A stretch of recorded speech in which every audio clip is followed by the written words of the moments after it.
The door is opened, and here is the Prime Minister, Sir Keir Starmer.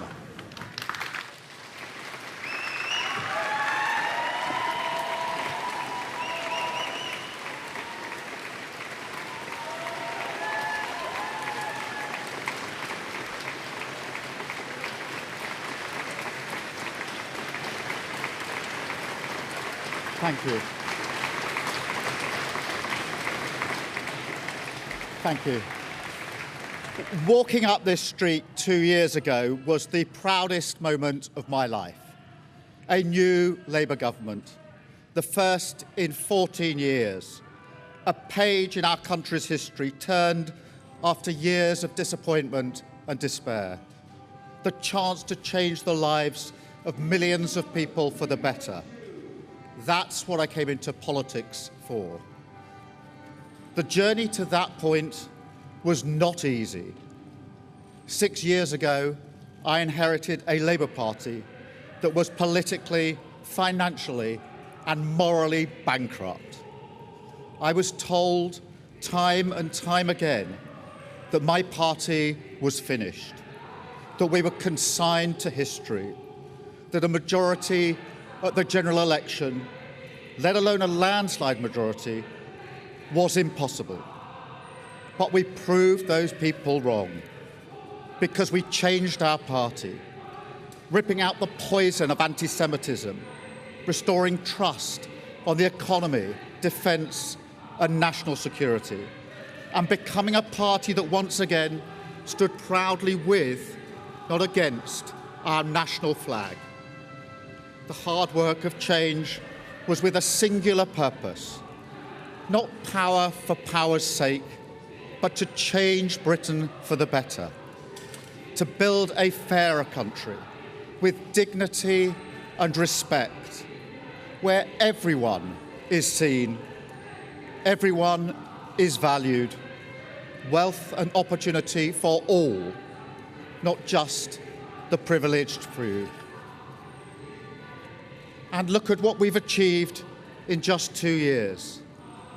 An economy that is stronger, growing faster than our peers, wages rising faster than inflation in every single month since we came to power, investment secured, infrastructure being built, an end to austerity with the fastest fall in NHS waiting lists for 17 years, the biggest improvement in rights for workers and renters in a generation, the biggest uplift in defence spending since the Cold War, small boat crossings falling, asylum hotels closing, protecting young people from social media, and 500,000 children being lifted out of poverty because of the choices that I made.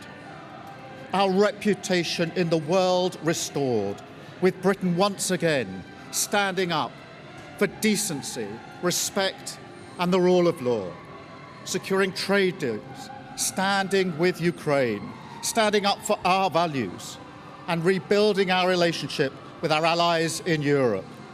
Change promised by a Labour government, change fought for by a Labour government, change delivered by a Labour government. But I know the question being asked now is not who was best placed to change the Labour Party, to take us into power and to begin the vital work of improving lives for millions of people. Those questions have been answered. The question my party is asking now is whether I am best placed to lead us into the next general election. I have heard the answer of my parliamentary party to that question, and I accept that answer with good grace. Every decision I've taken has been about putting the country I love first. That is why I will resign as leader of the Labour Party. I have spoken to His Majesty the King this morning to inform him of my decision. I will ask the National Executive Committee of the Labour Party to set out a timetable with nominations opening on the 9th of July and completed by the summer recess. In the case of a contest, this will ensure a new leader is in place before Parliament returns in September. I will remain in post as Prime Minister until the contest is complete, and I will do everything I can to ensure an orderly handover of power. I will also give my successor my full and unequivocal support, knowing that they will inherit a Britain that is far stronger and fairer than the one I inherited 2 years ago, better prepared for the challenges ahead, and better able to ensure the Labour Party secures a second term in office. I want to thank all of those friends and colleagues who have been at my side for these past 6 years or so, for their incredible commitment, service and support. I want to thank the brilliant Number 10 staff and our country's extraordinary civil service who dedicate their lives to public service.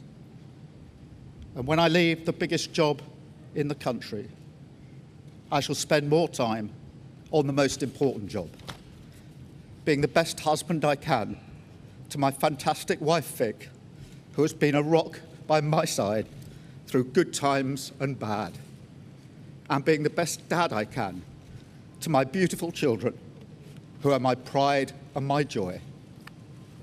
Thank you very much.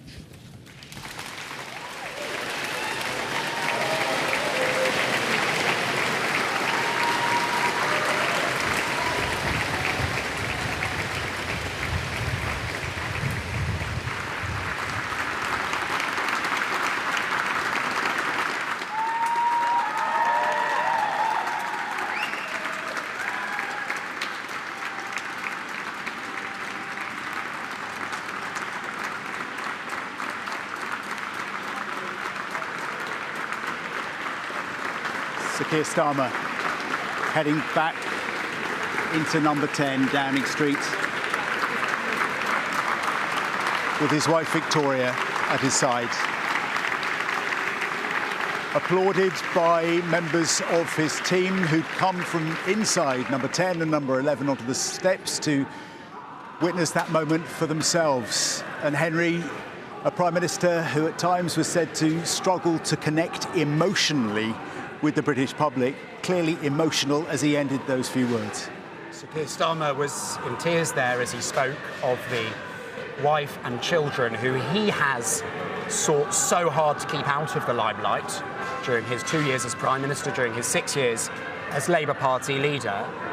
But the sort of repetitiveness with which he's talked of how he's concerned about how the job affects them has always displayed to us, I think, how concerned he is by the impact on them. And I think you saw it in the tears that he shed there as he was announcing his departure.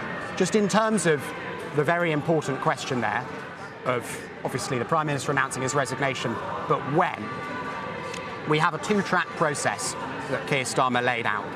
If the Labour Party is to have a coronation, that is only one leadership candidate, presumably Andy Burnham, then it sounds like Sir Keir Starmer will leave Downing Street in July. He said nominations would close for the Labour leadership July the 9th. It's about 3 weeks' time. If, however, there is a full contest, then the candidates would put themselves before Labour Party members over the course of the summer, and then the Prime Minister would change in mid-September in advance of the Labour Party's annual conference.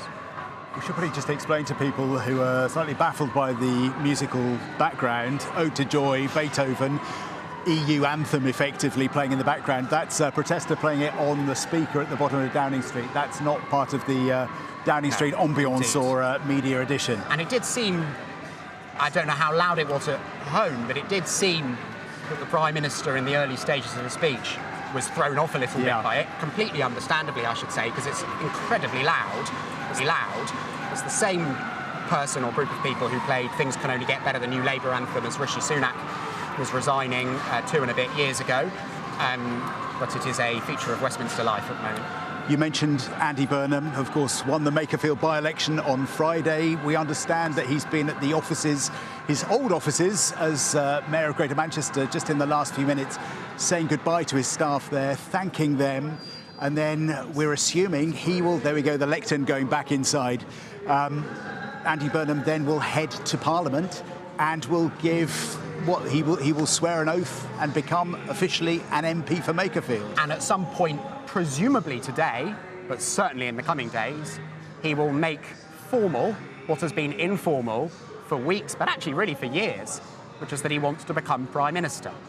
And there is an amazing human story behind the fact that Andy Burnham is now, I think we should say, the hot favourite, though not a certainty, to succeed Keir Starmer. Chris is here as well. Hello. How are you doing? Well, if there's ever a moment for two political reporters standing alongside, I think so. What's the collective noun? I'm not sure. Don't even go there. What do we make of what we heard, Chris? I mean, they're extraordinary moments, aren't they, these? And we shouldn't forget that just because the frequency of them has notched up in recent years. And the other thing, I think, because there'll be a lot of politics to come, of course, is to reflect on the Prime Minister's voice at the end of that statement. Clearly cracking. The immense sacrifices that anybody who does that job, of course it comes with massive privileges as well, but that they make in order to do it. And then I think the gulf between the expectation that he would have had on arriving here a couple of years ago and how it's unravelled since, not just culminating in this moment, although that is the kind of crescendo, but how quickly things got very difficult for him. If we rewind to the winter fuel payment announcement that came just days after the general election, the rows about expenses, passes for glasses, you remember that headline, and everything that's followed since. It's been a really, really difficult time for him as Prime Minister. He's been determined to last as long as he possibly could. Even just a couple of days ago, talking to me and others at the G7 summit, he was trying to remain defiant. But in the end, as happened to Boris Johnson, as happened to Liz Truss, if you lose as a Prime Minister the most important electorate between elections, which is your own MPs, then you are done for. And that's the reality of what we've just seen. And in the bizarre sort of split-screen world of British politics, we've had this moment outside Downing Street this morning. At the same time, Andy Burnham up in Manchester thanking his staff before he heads to London. I mean, the expectation around this place is that Andy Burnham will be our next Prime Minister, but you say how quickly things change. It's not a done deal, is it? Anything could happen over the next few weeks. Well, he has to come to Westminster, go through the formalities of being sworn in, and, you know, conventionally MPs need to be allocated an office and get a laptop, all the sort of mundanities of arriving as an MP. And yet he arrives here with this huge expectation. I was talking to a Cabinet Minister last night, anticipating this moment this morning, who said, look, Andy Burnham will have to demonstrate pretty quickly that he commands the support of one heck of a lot of Labour MPs. Now, I think he'll be able to do that. He'll now have to decide kind of choreographically when he wants to do that. Perhaps, and I'm guessing here, perhaps he leaves today to being the Prime Minister's big day and he does the formalities of being sworn in and doesn't necessarily go wildly further in setting out his stall. Who knows? Let's see. But clearly, the terms of trade for him are rather different arriving in London in a couple of hours than they might have been. His team had certainly anticipated a scenario where he would arrive in Westminster, yes, to a huge amount of hullabaloo, yes, to fascination about quite which train he is on, arriving on which platform at London Euston and all of that, and his swearing in. But that perhaps he would do a photo with Labour MPs this afternoon, as is normal for by-election winners, but obviously it would be utterly abnormal because of what Andy Burnham is expected to do next. And he'd say a few words, but they wouldn't amount to very much. But clearly, the whole terms of trade, the political landscape has totally changed in the light of what we've heard in the last 5 minutes. At least the Prime Minister has got ahead of that Burnham moment, potentially. Yes, and that's why when we were being quite careful in our language over much of the past 3.5 hours, there was a reasonable, I think, assumption that we would get this moment this morning, because the one element of agency the Prime Minister held on to was acting prior to Andy Burnham arriving, where it would have then looked after that he was responding to events. Now, clearly, he was obviously responding to events, but he was able to get ahead of that, if you like, make the news himself today. And it'll be for Andy Burnham and others, the wider Labour Party and the government, to work out what it does in response to that. Chris, thank you so much for your time. I know you're racing around. Henry, I guess the Prime Minister then has to go to the Commons this afternoon and talk about the G7 summit last week. I mean, that's the assumption, and you know, he may well be afforded actually the space that sometimes departing leaders get after they've confirmed their departure, where some of the colleagues who've been most furiously telling people like me and Chris that he's got to go are most supportive of him in public on the green benches. You know, there will be a lot of personal sympathy for Keir Starmer. I've heard it a lot over the last few days, as you will have, I'm sure, Chris, from people who are saying, look, I think he's got to go, but I think he's a good man and I'm really sad that it's come to this. I think that will be the sort of prevailing mood of the Labour Party. So I suspect you'll actually hear him cheered more effusively on the green benches today than you have done for some time. Henry, Chris, thank you very much indeed. An extraordinary moment here in Downing Street, just in the last 15 minutes or so, after all those months of speculation, especially over the weekend, days of intense speculation. Sir Keir Starmer, with his wife Victoria at his side here, announced that he will be resigning as Prime Minister and talking to the Labour Party's NEC about what happens next in terms of a leadership contest. We were just saying, at times during the last 2 years as the UK Prime Minister, Keir Starmer has struggled to emotionally connect with the subjects he's been talking about and with the electorate. But this morning, his emotions all too clear as he heads back into Downing Street there with his wife. Stay with us on BBC One for more coverage of these unfolding events here in Downing Street and how they affect all of our lives.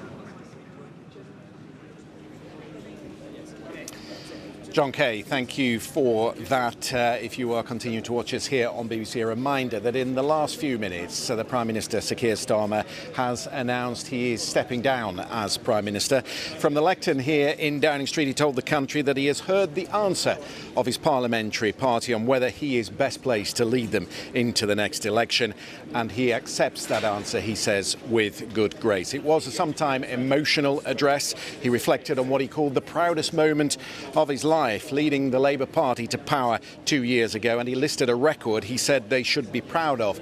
But he acknowledged the question his party has been asking is that much of it has not been achieved. It is whether he is the right person, he said, to fight the next election. Nominations for a new leader, he added, will open on the 9th of July with a new leader in place before Parliament returns in September. He will remain as Prime Minister until that contest is complete, promising, he said, a full and orderly handover of power. Let's get some reaction to that from two men who follow this very closely. Nick Robinson, presenter, of course, for the BBC Radio 4 Today programme, and Nick Eardley was watching it alongside me. Well, there you go.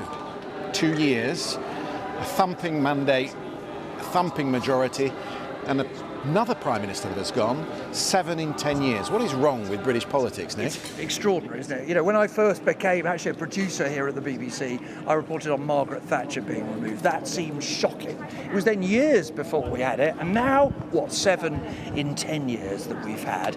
Look, we know what it's about. It's actually about the state of the economy. When people are poorer, they're angry. When they're angry, they want change. When the change doesn't come, people suffer. And that speech, in a way, from Keir Starmer, both summoned up the strengths of the man and the weaknesses that have forced him out of office. It was a profoundly unpolitical speech, wasn't it? I mean, he forgot to tell anybody for the first few minutes why he'd come out the door at all, which is that he was resigning. He gave us a sort of chat about all his achievements, as if we all assumed we knew what he was going to do next.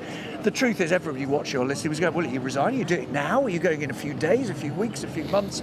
He is a deeply unpolitical person. So faced with that frustration over the lack of change, faced with an extraordinarily powerful set of rivals in other parties, not just Nigel Farage, but somebody like Zach Polanski in the Greens, Kemi Bates not coming up, having been written off, his own MPs think he's not a winner, he can't win it for us. Has he just set the terms of what happens next from that lectern, or does it not matter what he thinks? Will the party decide for itself in the weeks ahead? Well, it is literally constitutionally a decision for the National Executive of the Labour Party what the rules are, and it's a decision for members of the Labour Parliamentary Party, MPs in other words, to decide whether there are enough to put their support by anyone to challenge Andy Burnham. Clearly Burnham looks like the runaway likely winner of this race, but are there some in the Labour Party who say even if they don't want another candidate, we do want a contest, we want a battle of ideas, we want to hear these things debated, who then give their names, perhaps temporarily,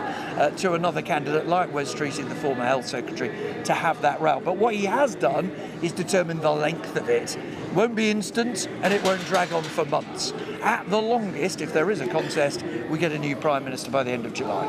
There will be tens of thousands of people out there in the country watching us right now. who think, I don't care about this. I don't care about the machinations of a leadership contest within the Labour Party. I elected him to do a job 2 years ago, and he's not done it, or he's not delivered on it. He's just said as much from the lectern. What does the rest of the country make of this while a contest is ongoing for the next 2 or 3 months, potentially? Well, there are many people watching who regard all this, let's look at all of it, as a circus. I mean, when I used to do the job night after night as political editor, I was quite often in the street on my own, or with maybe a colleague from Sky or ITV. I'm looking over your shoulder, what, 40, 50 cameras, microphones from all over the world. The bizarre spectacle, which you might not pick up on our microphone, but was almost deafening during part of Keir Starmer's speech, which is an anti-Brexit campaigner trying to blast him off the airwaves by playing music during his speech. It is a bizarre circus, and you're right, people then get angry about it and say, what about my job, and what about the state of the economy, my house, etc., etc. The challenge for whoever becomes leader, if it's Andy Burnham, as looks likely, who steps out of that door in a few weeks' time as Prime Minister, he's got to answer that question in the minds of your viewers, hasn't he? What is going to be different, and how on earth will you pay for it? It's a brutal sport, this, isn't it? I mean, whatever you say about the man, and whether he is a politician or not, his wife is standing behind him, his staff, who he spent 2 years with, are all stood here in a phalanx alongside him in Downing Street. His voice is cracking. You can feel the enormity of the moment and what it means to him personally.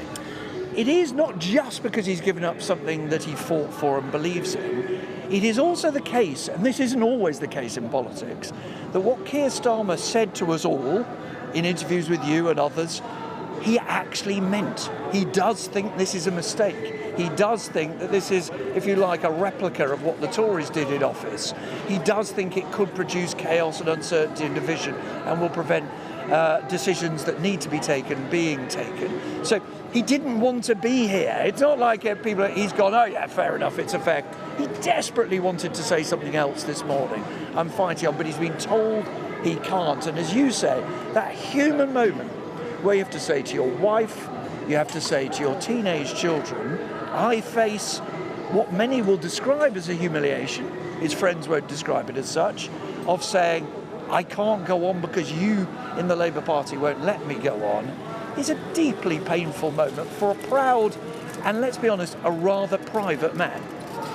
Nick, you and I are going to spend a lot of time picking this apart together today. We just heard from Buckingham Palace that the King was told this morning he's at Highgrove, had a conversation with the Prime Minister. Since we're on that theme, the other focus today is Andy Burnham, who comes, King of the North, comes down here to the south. Does he come for a coronation, or do you think, listening to that, the Parliamentary Labour Party will want a contest? There are many in the Labour Party who want to test ideas, whether that actually means a formal contest or until the 9th of July when those nominations open, that there's a bit of a debate behind closed doors within the Parliamentary Labour Party and more broadly within the country.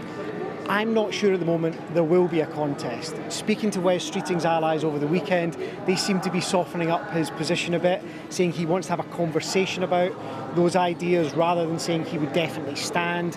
He insists he has the support, but Andy Burnham has considerably more support and all the momentum is with him at the moment. Keep an eye, though, on people from Keir Starmer's wing of the Labour Party, because Nick's absolutely right. Keir Starmer is not happy at what's just happened. He has been dragged to this position. He's doing this extremely reluctantly, and some of his allies are furious at the idea that Andy Burnham could be installed in this place without setting out a full prospectus for power. So it's possible, not definite, but it's something to keep an eye on, that someone else throws their hat in the ring and tries to get those 81 nominations to have some sort of debate to test Andy Burnham's policies a bit more. Because one of the really interesting things, and this feels pretty unique to me, I don't know if you've had any similar experiences, Nick, but when you ask Andy Burnham's team, have you finished your plan? They admit they've not. They're still working it out. Really, the mother and the daddy of all these sorts of moments was when I first became a journalist. I'm that old. I was here for Margaret Thatcher being felled and replaced by John Major. But the reason I raise it is twofold. One is it gave people a whiff of what you can do as a Member of Parliament if you're unhappy. Oh, you can fell someone even as successful as Margaret Thatcher. But the thing that's really relevant today, Christian, is this, that there was a policy cause. People said if we get rid of Thatcher, we get rid of the hated poll tax. If we get rid of Thatcher, we get a better relationship with Europe. The curious thing in this moment is people tell you all sorts of things about Andy Burnham and Keir Starmer as men, as politicians, to do with charisma and being good on the telly and the clothes they wear. They'll talk to you about the North versus the South. But when you say defence spending goes up, goes down, does a national care service get introduced, or doesn't it? Is there a more kind of liberal economic policy allowing more borrowing, or not? They start to have arguments. Some of the people who support him think there should be these things, other people think there shouldn't. And that comes in essence to the door that's just behind us here, number 11. The choice and of your who... hunch, do you think she stays or not, Rachel Reeves? No, I think there's no chance of Rachel Reeves surviving at all. So it's a clean sweep? I think absolutely Rachel Reeves has to go just simply for presentational reasons above all else.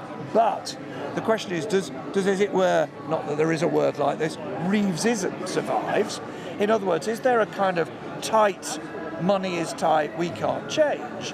Or is there a more liberal, optimistic view of what government is capable of, and looking again at whether you can find new ways to borrow to increase defence spending? That choice is absolutely critical. So to give you an example, if you wanted a big change, you get someone like Ed Miliband, who used to serve Gordon Brown in that building there, knows a lot about it, but is seen by the markets as very left-wing. If you want things not to change very much at all, or at least appear not to change that much, you get a much more small C Conservative figure. You get an Yvette Cooper, also an economist by training. You get a Shabana Mahmood moved from the Home Office, although I think she's likely to keep that job. In other words, or the big move, you say to Wes Streeting, don't run against me if you're Andy Burnham, and you present it as a left-right balanced ticket. But of course, as soon as you do that, all the people who wanted Keir Starmer out go, well, hold on, what do we get rid of him for? Yes. We must leave it there. Nick Eardley, Nick Robinson, lovely to talk to you both. Thank you very much. We've got a busy summer ahead of us, no doubt, and Nick Robinson will be deeply involved in that. Let's bring in Aubrey Allegretti, who is, of course, is the chief political correspondent at The Times, always has his finger on the pulse of what is happening. Tell us a little bit about the drama behind that door this morning and what conversations were had, Aubrey. Certainly. Well, Keir Starmer spent the weekend in the sort of political equivalent of a black box. And I think there was no one else who was going to be able to make him come to this decision other than his wife, Victoria. She accompanied him on the trip to the G7 last week in Evian, along with me and a couple of other journalists. And people were saying this kind of looks like a couple, if you like, who are on their way out from Downing Street. It was quite telling to see the group of people that were gathered with him on the steps of number 10 today, less than, I think, half a dozen cabinet ministers, well short of the sort of number that he would have needed to be able to continue. And so it's obviously been a really difficult 24 hours for him now, but it allows all of those people who've been saying, you can go with grace, you can go with dignity, you can have time to try and build a legacy. They are now going to sort of turn their attention to the question of who and what comes next. And there's all sorts of deals and meetings happening today and being done in Parliament as there's horse trading over jobs in a future administration. So the attention turns away from Downing Street and probably into Parliament. Right, so picking up on that point Nick Robinson left us with, you think there might be some horse trading with Team Streeting? Absolutely. I mean, I've sort of been reporting this for weeks now, where Streeting's allies say that they think he was always unlikely to be able to get the 81 names required to trigger a contest, and that even if he could, he didn't actually want to because it would risk sort of elongating a potential civil war in the Labour Party, all of the red on reds that could provide ample ammunition for opposition parties eagerly watching and waiting for Labour MPs to sort of tear chunks out of each other. The question is, how much leverage does Wes Streeting have now? Does he have enough to realistically demand the role of Chancellor from Andy Burnham? Some sources in Camp Burnham I've spoken to say they think that is quite unlikely because they don't think that he has the names required to trigger a contest. But it will depend on how Andy Burnham decides to balance his potential future cabinet if he's the one that is the sort of eventual prize winner. Does he try and sort of unify the party by bringing in people like Wes Streeting and all of his backers? Or does he actually have to reward quite significantly those who've stood with him and been on this fight with him for the last 6 months, bringing him back into Parliament? Aubrey Allegretti. Chief Political Correspondent for the Times newspaper. Thank you very much indeed. We are looking down the barriers here. There are scores of journalists here reacting to the news that we have just had. We'll bring you all the reaction. You're watching BBC News.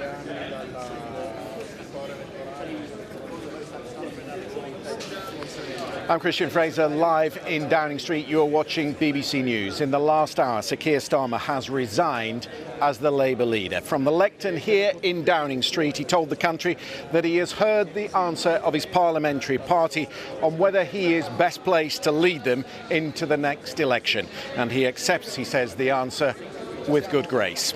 In an emotional address, he reflected on what he called the proudest moment of his life 2 years ago, leading the party to power, and he insisted that what he has delivered since then is a record they should be proud of. But he acknowledged the question his party has been asking is not what he achieved, it is whether he is the right person to fight the next election. Nominations for a new leader will open on the 9th of July, with a new leader in place before Parliament returns in September.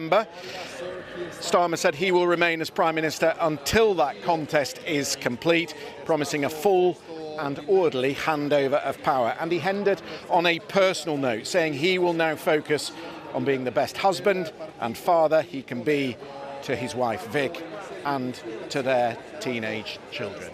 Let's listen back to that statement that he delivered here in Downing Street just a short time ago. Thank you. Walking up this street 2 years ago was the proudest moment of my life. A new Labour government, the first in 14 years. A page in our country's history turned after years of disappointment and despair. The chance to change the lives of millions of people for the better. That's what I came into politics for. The journey to that point was not easy. 6 years ago, I inherited a Labour Party that was politically, financially, and morally bankrupt. I was told time and time again that my party was finished, that we were consigned to history, that a majority at the general election, let alone a landslide majority, was impossible. But we proved those people wrong, because we changed our party, ripping out the poison of anti-Semitism, restoring trust on the economy, defence and national security, and becoming a party that once again stood proudly with, not against, our national flag. The hard work of change was with a singular purpose, not power for power's sake, but to change Britain for the better, to build a fairer country with dignity and respect, where everyone is seen, everyone is valued, wealth and opportunity for all, not just the privileged few. And look at what we've achieved in just 2 years. An economy that is stronger, growing faster than our peers, wages rising faster than inflation in every single month since we came to power, investment secured, infrastructure being built, an end to austerity with the fastest fall in NHS waiting lists for 17 years, the biggest improvement in rights for workers and renters in a generation, the biggest uplift in defence spending since the Cold War, small boat crossings falling, asylum hotels closing, protecting young people from social media, and 500,000 children being lifted out of poverty because of the choices that I made. Our reputation in the world restored, with Britain once again standing up for decency, respect, and the rule of law, securing trade deals, standing with Ukraine, standing up for our values, and rebuilding our relationship with our allies in Europe. Change promised by a Labour government, change fought for by a Labour government, change delivered by a Labour government. But I know The question being asked now is not who was best placed to change the Labour Party, to take us into power and to begin the vital work of improving lives for millions of people. Those questions have been answered. The question my party is asking now is whether I am best placed to lead us into the next general election. I have heard the answer of my parliamentary party to that question, and I accept that answer with good grace. Every decision I've taken has been about putting the country I love first. That is why I will resign as leader of the Labour Party. I have spoken to His Majesty the King this morning to inform him of my decision.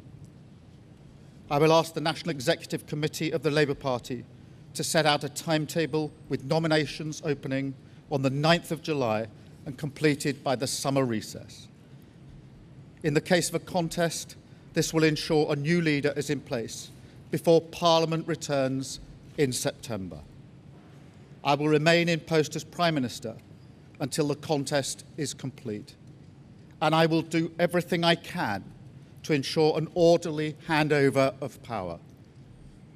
I will also give my successor my full and unequivocal support, knowing that they will inherit a Britain that is far stronger and fairer than the one I inherited 2 years ago, better prepared for the challenges ahead, and better able to ensure the Labour Party secures a second term in office. I want to thank all of those friends and colleagues who have been at my side for these past 6 years or so, for their incredible commitment, service and support. I want to thank the brilliant Number 10 staff and our country's extraordinary civil service who dedicate their lives to public service. And when I leave the biggest job in the country, I shall spend more time on the most important job, being the best husband I can to my fantastic wife, Vic, who has been a rock by my side through good times and bad, and being the best dad I can to my beautiful children, who are my pride and my joy. Thank you very much.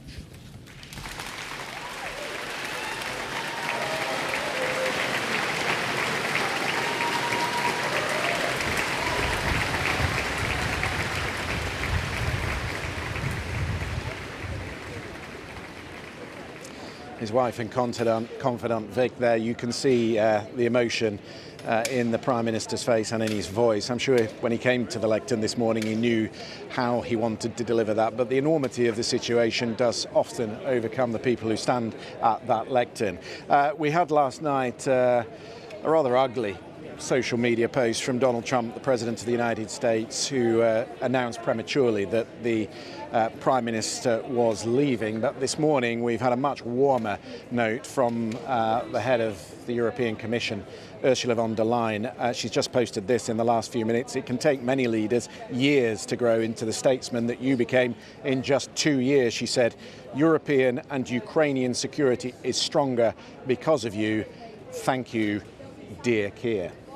Nick Watt, political editor for Newsnight, is with me. That's a rather interesting post, isn't it, from Ursula von der Leyen? There will be a lot of Europeans who feel they've got closer to the UK while he has been Prime Minister. I mean, it was a strategic goal of Keir Starmer to have a closer relationship with the European Union, and we are due to have this summit. I think it's on the 22nd of July. That's not just to smile at each other. There is clearly a deal that will take the UK closer to the EU.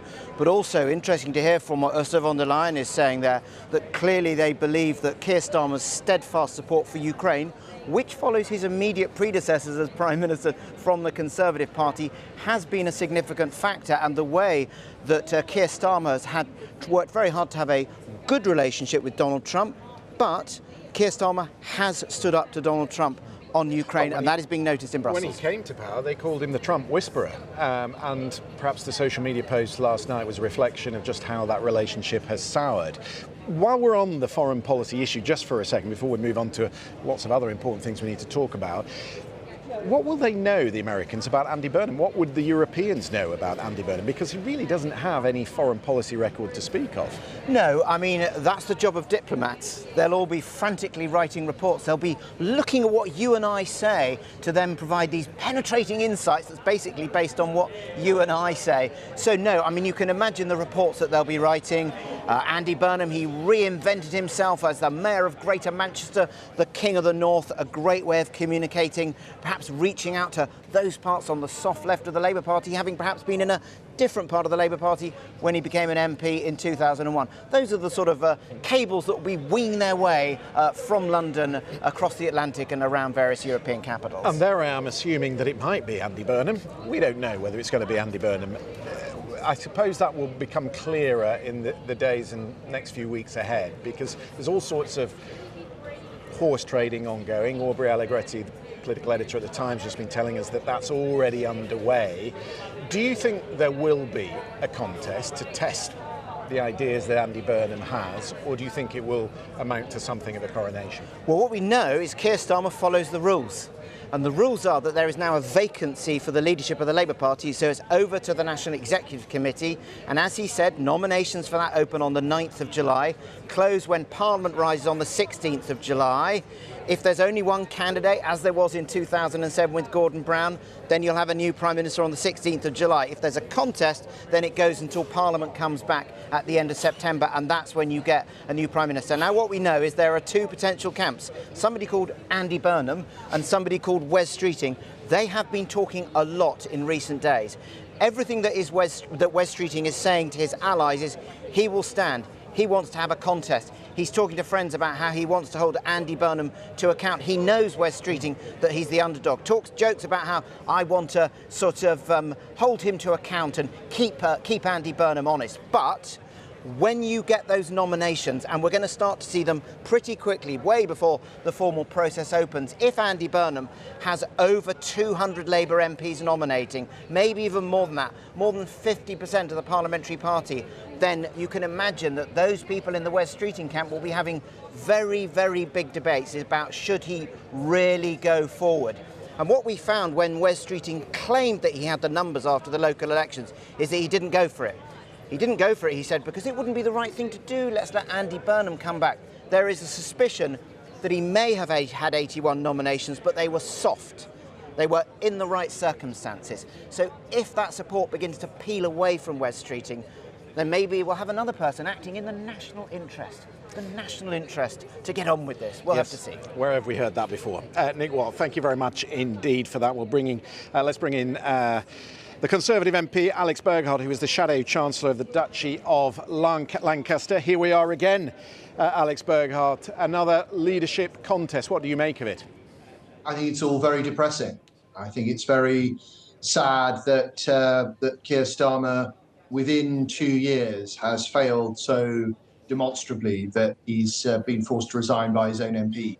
And I'm sorry to say that I don't think that any of the people who are lined up to replace him are going to do a better job, because I don't think any of them understand the big structural challenges that the country economy face. And without that, we will just be stuck in a loop and, stuck in a downward spiral, I should say. Was it the inheritance that you gave the Labour leader that is the problem here? No, I think it's obviously the two major scandals that he faced and failed to deal with properly, Lord Alley and then Peter Mandelson.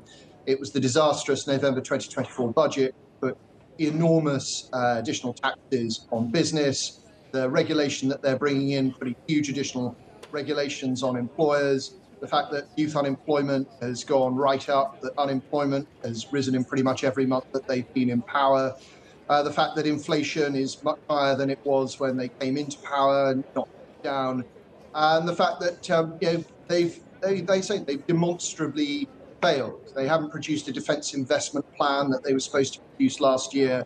And the list just goes on and on and on. It's misjudgment, mismanagement, but the failure to get what Kemi Badenoch gets, which is that you have to reduce public spending, to cut welfare in particular, so that you can start to get the national debt down, so that you can give people tax cuts, so that you can get growth in the economy. You need to do that alongside deregulating and oil and gas out of the North Sea so we can all get lower energy and electricity prices. I don't want it to become a Conservative Party manifesto, but let me just talk about the Labour Party. Okay. Sorry? Let me ask you this. We had a manifesto from the Labour Party 2 years ago. It's fair to say that Conservative Prime Ministers came and went and we didn't have an election. Do you think whoever comes next for the Labour Party needs that mandate from the country? I don't think that the Labour Party will go for a general election. And I would love an opportunity to get the Labour Party out of power, but I don't think that they're going to call one. I think that they know a lot of their MPs lose their seats and that they wouldn't be able to, they wouldn't want to take that risk. So I think that we're going to have more of the same. Another thought on that, I mean, obviously, if there was to be an election, if there was a bump for Andy Burnham and he thought he would test that with the country, it might come too soon for you, looking at the polls. I think if Andy Burnham was to call an election, he would find that the British public very quickly said, why on earth are we having a general election? You know, you've got the largest majority anyone can imagine. Just do what is needed, what needs to be done. And so I think his election would derail very fast, and I think his popularity would collapse. And you've got to remember, he doesn't have a policy agenda. He's never actually been under any meaningful scrutiny. And so this is a man who was a Blairite, then a Brownite, then a Corbynite. You know, he's very, very inconsistent. We've heard a Labour MP this morning say the problem with Andy is that every time he opens his mouth, he spends another £1 billion. I don't think that he is going to be able to, should he be elected, I don't think he will be able to do it satisfactorily at all. Alex Burkhardt, very grateful for your time this morning. Thank you very much indeed for that. Let me bring you some reaction from the leader of the Liberal Democrat Party, Ed Davey, who says this: the British people are sick of being let down by an endless merry-go-round of prime ministers while nothing really changes around them. This time must be different. It can't just be about changing who is in number 10. It has to be about changing our broken politics so we can fix our country. That means tackling the cost of living with a bold new deal with Europe, fixing social care at long last to end the NHS crisis, and giving power back to people by voting reform and giving communities more control. I think he means by voting for reform and giving communities more control rather than voting reform. Whoever becomes Prime Minister, he adds, needs to drop the caution and complacency and show the ambition that our country deserves. That is the statement we've had this morning from Sir Ed Davey, the leader of the Liberal Democrat Party. Well, joining me is Harry Quilter-Pinner, who is Executive Director at the Institute for Public Policy Research. It's good to have you with us. Is this a problem within Labour per se, within the centre-left coalition, or is it across centrist politics writ large here in the UK? Is there a problem at the centre that both major parties, the Conservatives and Labour, just can't hold their majorities together? I think what we're seeing here is growing anger amongst the public in mainstream politics, as you say. I think what we're seeing is, pretty much since the financial crash, people feeling that the central promise of liberal capitalist societies, which is basically that things will get better, your kids will do better than you do, and your wages will go up, and your living standards will improve, and that deal is fundamentally broken. And people are responding to that by voting for either not turning out at all and saying, you know, democracy, voting doesn't make a difference, or if they are turning out, voting for more extreme parties on both right and left. And I think what the Labour Party has to do here is really focus in the next 3 years on demonstrating that mainstream politics can deliver for people, that you don't have to go to the extreme right in order to get change, that the Labour Party will deliver on its manifesto promise, which was change. It was called Change. That was the name of the manifesto. And that mainstream politics can deliver better lives for people. And that's the promise that the Labour made in 2024. That's what Andy Burnham has been talking about in Makerfield. The constituents in Makerfield think that he's the answer. We now need to see whether the Labour Party thinks that he's the answer and whether, if he gets in, he can actually deliver on that promise. Well, on that score, how healthy is it for a democracy that a new Prime Minister takes office without a general election and with no real mandate of their own? I'm not as concerned as a lot of people about this. We do not vote for a president. We vote for a political party and we vote for a manifesto. And so that is what gives our government's legitimacy. And we have a mechanism through which those parties can change leader. And it's happened continuously through the history of British politics. I think it feels more acute at the moment because we've had so many changes of leader in a short amount of time. But I think as long as Andy Burnham is standing on the 2024 manifesto, as long as he's true to, or whoever wins a contest, if there is indeed a contest, is true to the 2024 manifesto, that has complete democratic legitimacy in our system. What are the rules here? Can you spell them out for us? Is it within the gift of Sir Keir Starmer to declare that this is a contest, or is that for the NEC? And who ultimately makes that decision? Well, it will be made by whether people put their name forward for this leadership election. So there is a vacancy at the top of the Labour Party. It is now for MPs to put their name forward to run to be leader of the Labour Party and therefore Prime Minister. I imagine, I'm pretty certain, that Andy Burnham will put his name forward. The question will be, does anyone else put their name forward? If no one puts their name forward, there will be a coronation. Andy Burnham will be in office by the 16th of July. But there will be lots of people in the party who feel that there needs to be a contest, there needs to be a debate, that Andy Burnham needs to be held to account and challenged and tested. And whether that is Wes Streeting or whether that's one of the many other people who've talked or been rumoured to be interested in putting their name forward, we wait to see. But it's ultimately whether people can will put their name forward and whether they have enough support, that 61 MPs, to get them on the ballot. Harry, thank you very much for that. Let me just bring our viewers a statement we've had in the last few minutes from the Reform UK leader, Nigel Farage. This is what it says: I've had enough of waiting around. Britain needs change, real change, not another washed up, has been shoved into place by the Uni Party.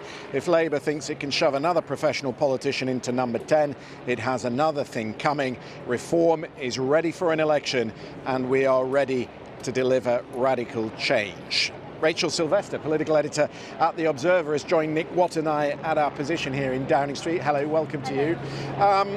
What are you hearing about the decision that Sir Keir Starmer had to come to this morning? What happened behind the scenes?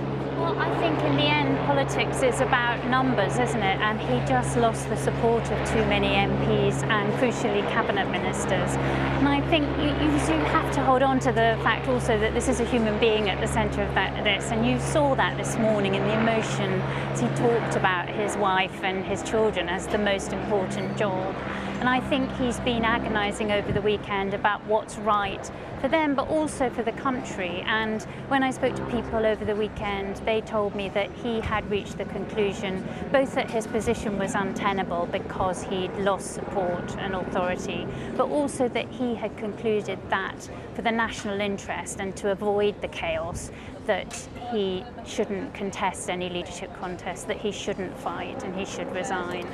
We've seen with other prime ministers, once that respect and authority drains away, it very rarely comes back. And I don't know if you were in Evian last week, but as I was watching the Prime Minister last week, you can see among other leaders there's a sort of sympathy. Nobody wants that sort of sympathy when you're on the world stage.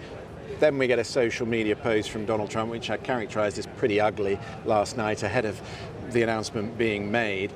There really wasn't any way back from that. What happens next week when he goes to a crucially important NATO summit? Well, that's absolutely right. I don't know. Everybody will be knowing that he's on the way out. People will speak to him if they think he carries the authority of the British government, and that if they think Andy Burnham would carry on in the same vein. So on Europe, I think there will be quite a lot of continuity. If anything, Andy Burnham might go further than Keir Starmer. But I think everyone will know that Keir Starmer's obviously on the way out, so they'll all be wanting to get close to his likely successor. There's a cabinet meeting tomorrow. what happens in the room tomorrow? Because now he has made the announcement. Actually, I mean, if you were to look back in recent weeks, there have been some that have split from the Prime Minister, but we've not had the resignations that we had in the Tory years, which ultimately always brings down a Prime Minister. So I mean, on the whole, they've been relatively loyal. I think one reason he had to make the statement today was that if he hadn't set out a plan for his departure today, then there would have started to be resignations from tomorrow, and tomorrow's cabinet meeting would have been very, very difficult. You think he was probably told that this morning? I think he was probably told that over the weekend, and right. He realised that if he didn't make his intentions clear today, then that cabinet meeting would become impossible. And there was a sense, even among his most loyal supporters in the cabinet, that his time was up and that there was an inevitability now about him going. So there was a sadness to the ministers I spoke to over the weekend, but also a sort of acceptance and resignation, if you like, even among those who were loyal.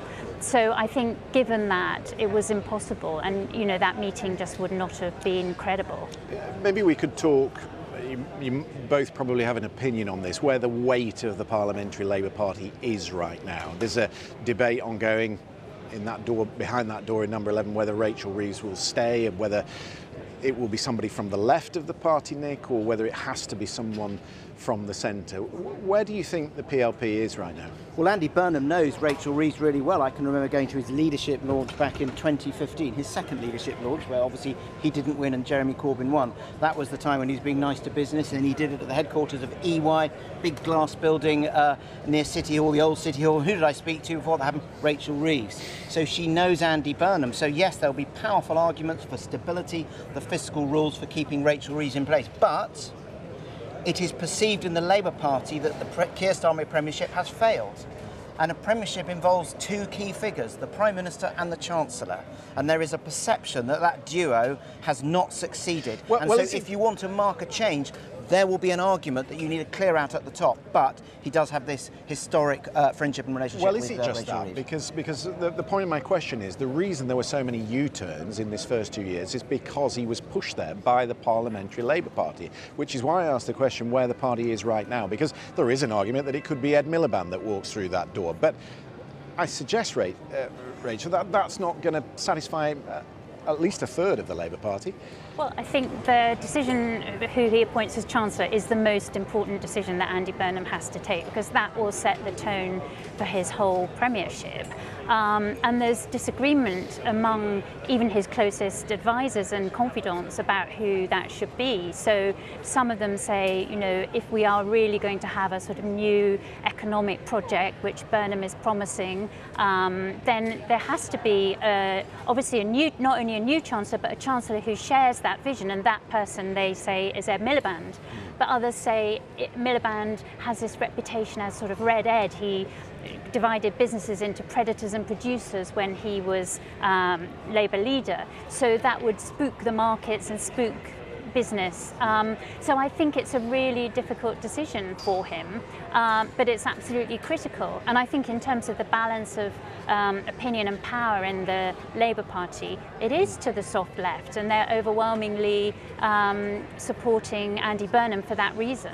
Jim O'Neill, the former Treasury Minister who's been advising the Andy Burnham camp, thinks that he should release the shackles, that they should spend more money on investment.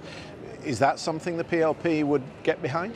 Well, there's an argument that you could follow the example of Chancellor Merz in Germany, who has relaxed Germany's debt rule to allow them to do historic extra spending for Ukraine. And there is that argument that you could relax the fiscal rules on the area of investment, which they did relax previously, to allow you to say this is a historic and dangerous moment, and that be how you could get some way down the line of defence.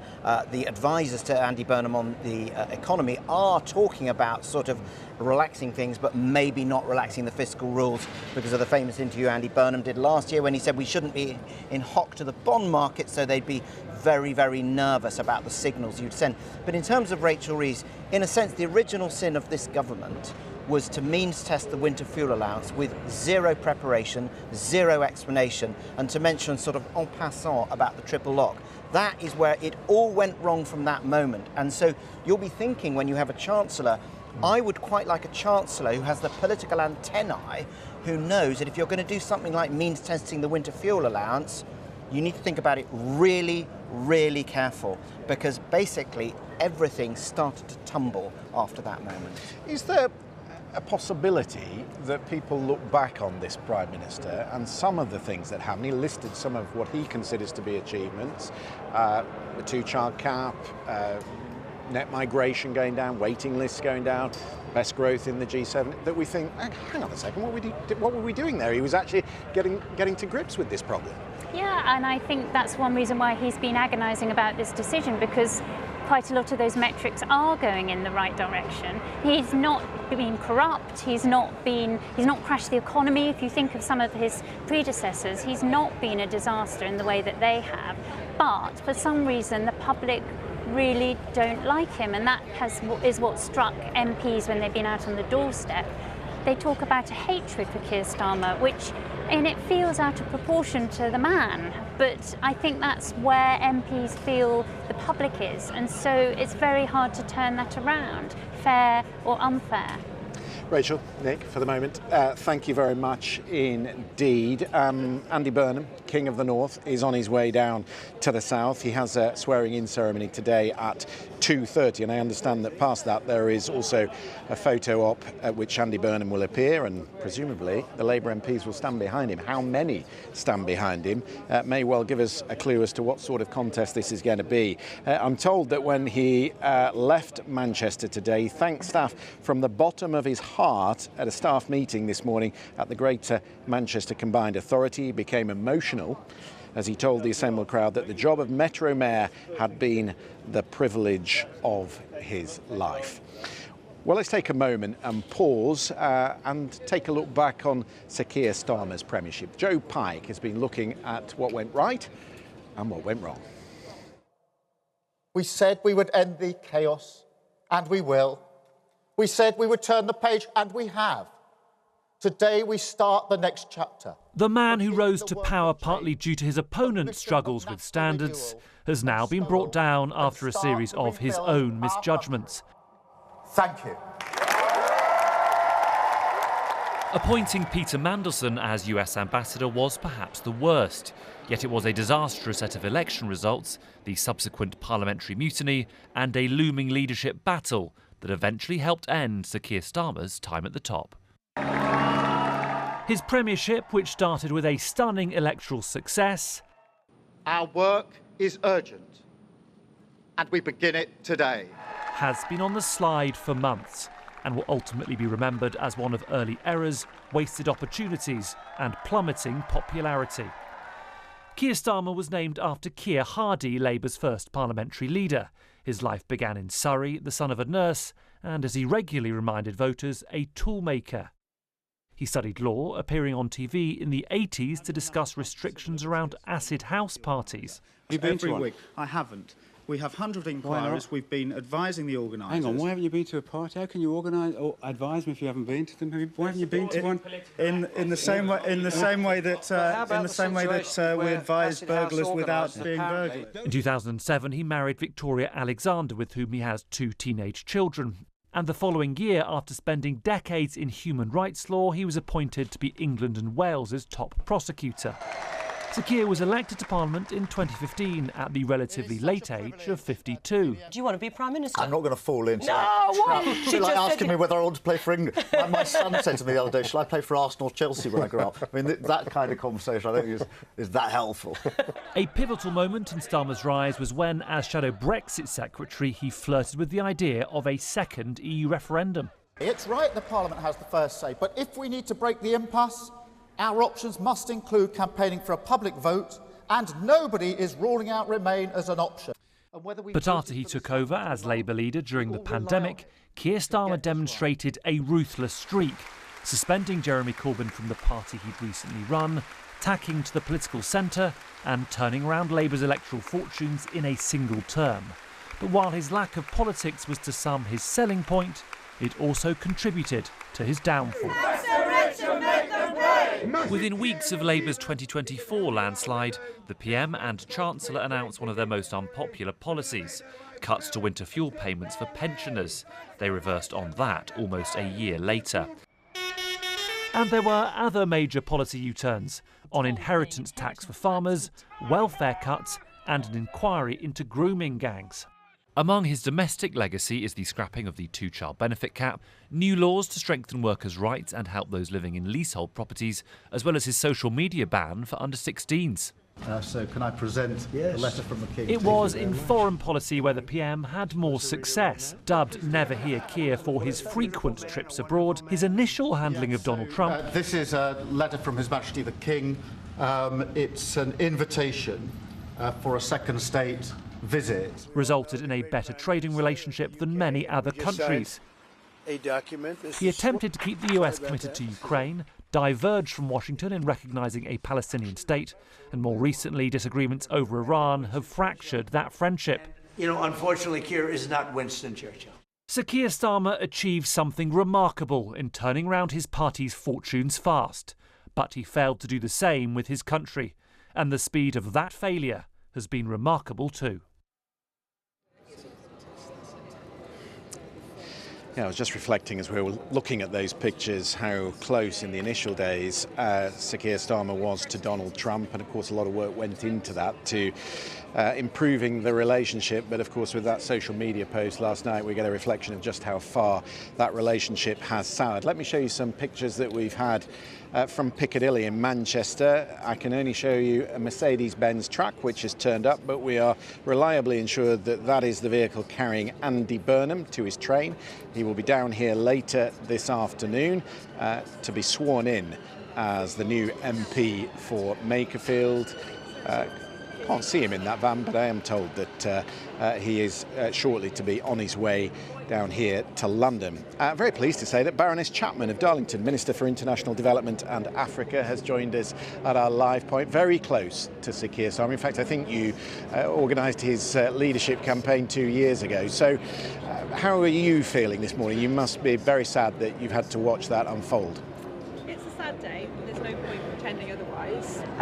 But politics is a rough business, and days like today do happen, and I think what's important is we get through today, support members of the team, and then get on with the business that really counts, which is continuing to serve the country. We have 150 majority still in the House of Commons, and we've got a lot that the country still wants us to do. Yeah, I was thinking this morning, you go to Evian as the leader of the UK, you come home to Chequers, that glorious setting that all prime ministers have sat in, and you are faced with giving up all the trappings of state in a couple of days' time. Tell us what happened over the week and what you know about the conversations he had.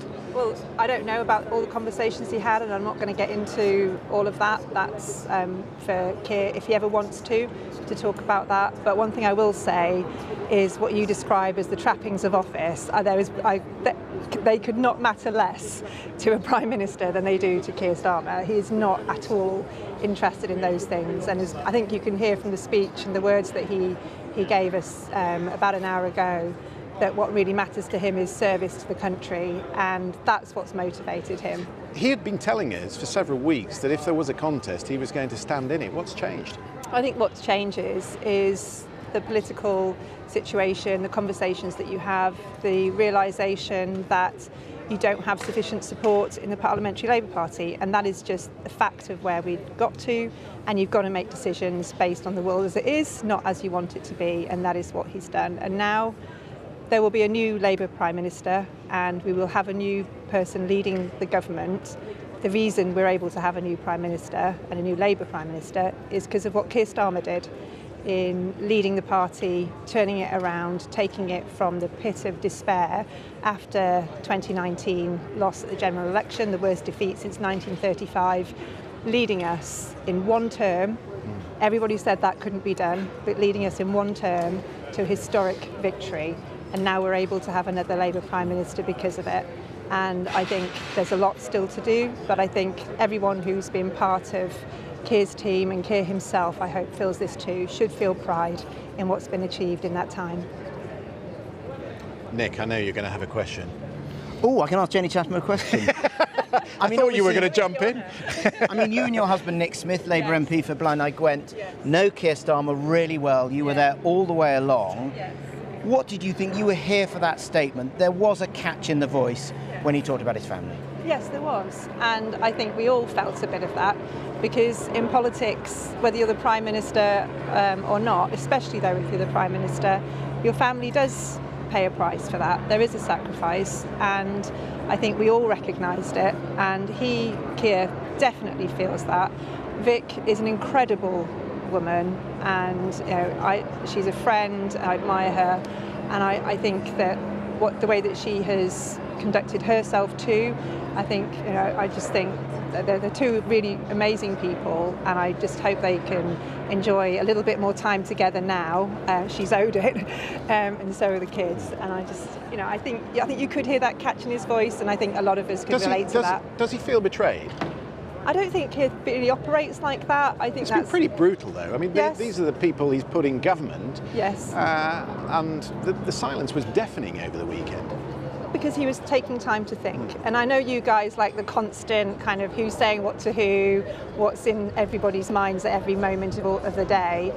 Keir Starmer doesn't really work like that, and I think he wanted time to think and to talk to people and to really consider what he should do next. And I think we could, he can take a day. I think that's allowed. But there might be many people out there who wanted him to stay, who will be tired of the politicking around the cabinet table, and this man who, OK, he's won a by-election, but he doesn't have a mandate to lead the country, who arrives in Westminster, some might see it as the sort of man in waiting. On what authority? Well, the Parliamentary Labour Party, the MPs, need to decide who should lead the party in the country next. That's the job for them. I am no longer a Labour MP, and I don't have a vote in that, and I don't get to nominate. But those people who are elected to represent the party and represent their constituencies, they will decide who becomes the next Labour leader and Prime Minister. That's a job for them, and now we know that needs to happen. We know the timetable, and that's something I'm sure that people are applying their minds to this morning now. We'll have to leave it there. Baroness Chapman, it's lovely to see you. Thank you for coming out. I know it's a difficult day, but it's good to have you with us on BBC News. Nick's going to stay around and help us with some of our reflection on what's happened this morning. But just while we are sort of refocusing, I'm just going to bring you some live news from the Met Office. You'll be aware that it's a glorious day today, but it is a very warm day, and they have issued a red extreme heat warning for central, southern and southeast England and parts of South Wales from 9 a.m. Wednesday the 24th to 9 p.m. Thursday the 25th. So that is up from an amber warning to a red extreme heat warning for central, southern and southeast England. The Met Office says an exceptional spell of hot and humid weather is expected across this region, with impacts to the general population highly likely. The UK Health Security Agency has also issued red heat health alerts for East Midlands, West Midlands, East of England, London, South East England and South West England from the 24th of June to the 25th of June, evening of the 25th of June. Amber heat alerts also enforced for North East England, North West England, Yorkshire and Humber for the same time period. So I haven't got a map in front of me, but that seems to be most of England in for an extremely hot week. So do take adequate precautions, take water and all the necessary sun creams with you. We're certainly doing that, and if you need to check on that, do have a look on the BBC website because all the detail is there. We'll get you some reaction to that very shortly. Let's talk more about the politics. Albie Ray has been waiting very patiently in the wings as we're talking to Baroness Chapman, political editor for New Statesman. Nice to see you. What do you make of what you've seen this morning? Well, I was just really struck hearing Baroness Chapman there. I mean, you both alluded to it, but she is probably Keir Starmer's closest ally in politics, or one of a select few. And I think it kind of captures sort of the emotional toll of it. I mean, I remember she was the person during Jeremy Corbyn's leadership, when a lot of Labour MPs were feeling really despondent about the direction of the Labour Party, particularly about his response to the Russian attack on British soil. She's the person who got in touch with Keir Starmer and said, you have to stand for the Labour leadership and you have to start preparing now. Months before there was any prospect of a Labour leadership contest, she, maybe more than anyone else, persuaded him to do it, made it happen. And it was around her kitchen table, her house, the Arlington set we used to meet. And so I think I'm just really struck, seeing her waiting and then coming out to do the broadcast round. I think you can just see how sort of personally devastating this is to all those people who really believed in him and who are so sad to see this end after only 2 years. Yeah, there's plenty of politics to discuss, and it's not a political statement to say there's a man behind all this with a family and some children, and also all this phalanx of people that were here early this morning, people who might lose their job now that the Prime Minister is going, because SPADs, of course, don't have a right to their jobs when a new man or woman comes in. I just wonder if she and Sir Keir Starmer this morning have regrets about the way they started their political life in government, because it felt to me that there were mistakes made right at the beginning that they never really recovered from. And I think depending on who you ask, you could say that those mistakes date right back to when they were planning that initial Labour leadership race, because Jenny Chapman would say herself that they knew that they were basically making promises during the Labour leadership contest that Keir Starmer might end up ditching. You move left during a Labour leadership contest to appeal to Labour members, and then you move right to try to win a general election. That's what he did, but I think that there was an initial sense of betrayal there for some people in the Labour Party, and that set, for some people, the tone of Keir Starmer's leadership. And then, there's now, listening to focus groups from places like Makerfield, places like Sunderland, people say, I don't trust Keir Starmer, I don't know what he believes, I feel betrayed by the man, he just says what people want to hear. He began his bid for the leadership saying what people wanted to hear, and so I know some people watching would disagree with that, but actually that ended up becoming a theme of Keir Starmer's leadership, and actually what we're hearing from Andy Burnham is that he intends not to do that, to say what he's going to do and then mean it. But he's still been bound by the reality of the situation. Yeah, he's bound by the manifesto commitment, which rules out using the tax revenues that raise 75% of tax revenues. He can't touch them, so he's bound in. But it's interesting what Alva's saying about Jenny Chapman and Keir Starmer. I was talking way back to somebody who was absolutely at the heart of the group that brought Keir Starmer through. Not Jenny Chapman, not husband Nick. And I remember saying to this person way back, I said, OK, so you've alighted upon Keir Starmer, but I said, he's not the most political person in the world, is he? And is he going to come unstuck? And this person was really upset when I said this. And a few weeks later, they just came back and they said, he's all we've got. He's all we've got. So they knew that essentially the leader for the Labour Party after the loss in 2019 had to come from the shadow cabinet, Jeremy Corbyn's shadow cabinet, and it was either Rebecca Long-Bailey, who was quite close to Jeremy Corbyn, or Keir Starmer. He's all we got, they said, but they knew that he was not overly political, and it's that lack of political touch that has essentially got him into trouble. But are we back in that same position? Is Andy Burnham all they've got? He's untested, some of his policy positions are not well known. There may be 3 or 4 months from now, by September, when we all dig into what he believes and what he wants to implement, he might be in the same position. Well, exactly, and it's not a huge compliment to the 400 plus Labour MPs that they had to hold a by-election to bring someone else in, that no one else was considered up to the job. He's not being crowned as leader yet. There's been no coronation. There could still, be something else that happens there, but it's just feeling overwhelmingly inevitable that it will be Andy Burnham. This is the question happening in the Labour Party with the discussion right now. Should he just sail into number 10 while there are still questions around what he believes and what he would do, or should he be tested? I think a lot of people worry that would be quite messy. I don't think it's fair to say that we don't know at all what he would do, but there are gaps. So as Nick said, he's been pretty clear throughout the by-election that he would stick to the manifesto promises. So where there's a black and white commitment on tax or something that Keir Starmer made, Andy Burnham isn't going to break that. I think that's important because that will sort of hem him in a bit. But on immigration, I think he's been pretty clear. There's been this debate within the Labour Party about Shabana Mahmood's immigration reforms, and I think he has overseen that. And he made it pretty clear in his victory rally after the Makerfield by-election that basically, maybe with a few tweaks, he's going to be agreeing with Shabana Mahmood. He said, I heard the concerns about immigration on doorsteps and we've got to fix this. So on immigration and on the manifesto commitments, we know where he is. I think the big question is on the economy. We know that he wants to tackle the cost of living. He's interested in public ownership of things like water, doing a big offer on that. But actually the big discussion in the Labour Party is who is going to be his Chancellor. And, Ed Miliband what is really interesting about everything you're setting out is they like Andy Burnham, the man.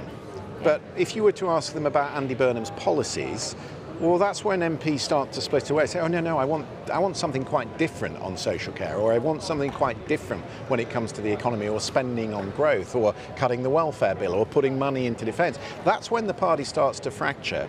And I heard one Labour MP this morning saying, well, look, we'd like a contest to test some of that, Nick. But we don't want a rerun of Rishi Sunak and Liz Truss. I mean, that was really ugly and quite damaging to the party. We don't want that. Well, those of us who've known Andy Burnham for getting on for 30 years have seen over the years a number of Andy Burnhams. So I first got to know him when he was Chris Smith's special advisor, the Culture Secretary, before the new millennium. And he was not an uber Blairite, but he was a pretty loyal New Labour official. Then he became an MP in 2001. He was a minister under Blair, moved towards Gordon Brown. And then when he was Ed Miliband's shadow cabinet, you felt he was quite on the left. And then along came the 2015 leadership contest, and he said, I don't need any union money. As I said, launched his campaign at the headquarters of Ernst & Young, just as Jeremy Corbyn came along. So there have been a number of Andy Burnhams. I do have to say, his staff, his key aides are very, very sensitive on this idea that, he's a Blairite one day, a Brownite one day, a Corbynite another day. And they say, don't forget that when he was a health minister, this was before he was health secretary, when he was a health minister, junior health minister under Tony Blair, he stood up to Tony Blair on the way that the NHS should be run, took more of a left-wing view. So they're very sensitive to this idea that there's lots of different Andy Burnhams. Some reaction from Scotland. And of course, when we look to the May elections and what happened in Scotland, it was not very good for Labour. Here is First Minister John Swinney. On a personal level, I wish the Prime Minister and his family well. Leadership is tough and can make extraordinary demands both on the leader and their families. Sir Keir Starmer has made the right decision. It was past time for him to face reality, and the fact he now has allows some hope that things can change. However, rather than simply a change of personnel, what is needed is a fundamental change of direction. Labour's time in power has been characterised by broken promises, poor judgment, and ultimately failure. Well, of course, he would say that, but there are plenty of Labour MPs in Scottish Labour who might well agree with that analysis. And I think that really is the challenge that everyone in the Labour Party accepts, that the Labour Party, despite the Makerfield by-election win, has been really, really struggling. Keir Starmer has been the least popular Prime Minister in British history, and Andy Burnham said himself that this is the last chance. I think that there's a sense, it's not just the last chance for the Labour Party, but for sort of centrist or centre-left politics. This is his last chance to, show that he won't break promises, as John Swinney put it there, that he actually can deliver on the change that people voted for in 2024. Andy Burnham, I interviewed him for the magazine a few weeks ago, seems really confident that he can deliver that he has shown a model in Greater Manchester where he tells people he'll do things and he does them, and that I think he really believes that he's just going to be better than Keir Starmer at taking people with him. But that's the huge question. I think it's more fundamental. Like you could hear the protests, that ode to joy being played by these Brexit protesters who've been here for about a decade now. There's something so fractious in British politics. Well, not just British politics. I mean, I was listening to you then saying he's the most unpopular leader we've ever had. I mean, I was for many years the Paris correspondent, and François Hollande was the most unpopular leader they'd ever had, and he'd followed Nicolas Sarkozy, who many people thought didn't have that sort of common touch, didn't really understand what the common man and woman really wanted. And then, of course, they turned to someone from the centre, another political experiment. And now they might be looking at the National Rally going all the way to the hard right. So this is not fundamentally a UK problem. It's a Europe-wide problem where party politics is fracturing in all directions. Well, there was the fetching of the baguettes on the motorbike by François Hollande for his lover, wasn't there? Which was sort of for Julie Gaillet. Yeah, not a great moment for François Hollande. Well, not when you've promised to clean up politics and you're heading out of the Elysée on a moped. No, but that aside, but there is a fundamental point that you're talking about, which is it has been very difficult to be an incumbent in a Western democracy since the global financial crash, for a really simple reason: people feel poorer. The generational bond, the generational deal, which is that you will feel you're better off than your parents, has gone. And that means incumbents take over and then incumbents are blamed. It is very, very difficult. As Alva says, what Andy Burnham thinks he's got is an ability to connect, an ability to communicate. What Manchesterism is about, his great idea, is about cooperating. But the model in Manchester is completely different to the model down here. We talked about how he went to see the combined authority. I think it's the 11 council leaders. They all work together. It's a very cooperative model. There isn't in Manchester the equivalent of a Greater London Assembly where you have elected representatives throwing the proverbial tomatoes at you once a month. It's not like that at all.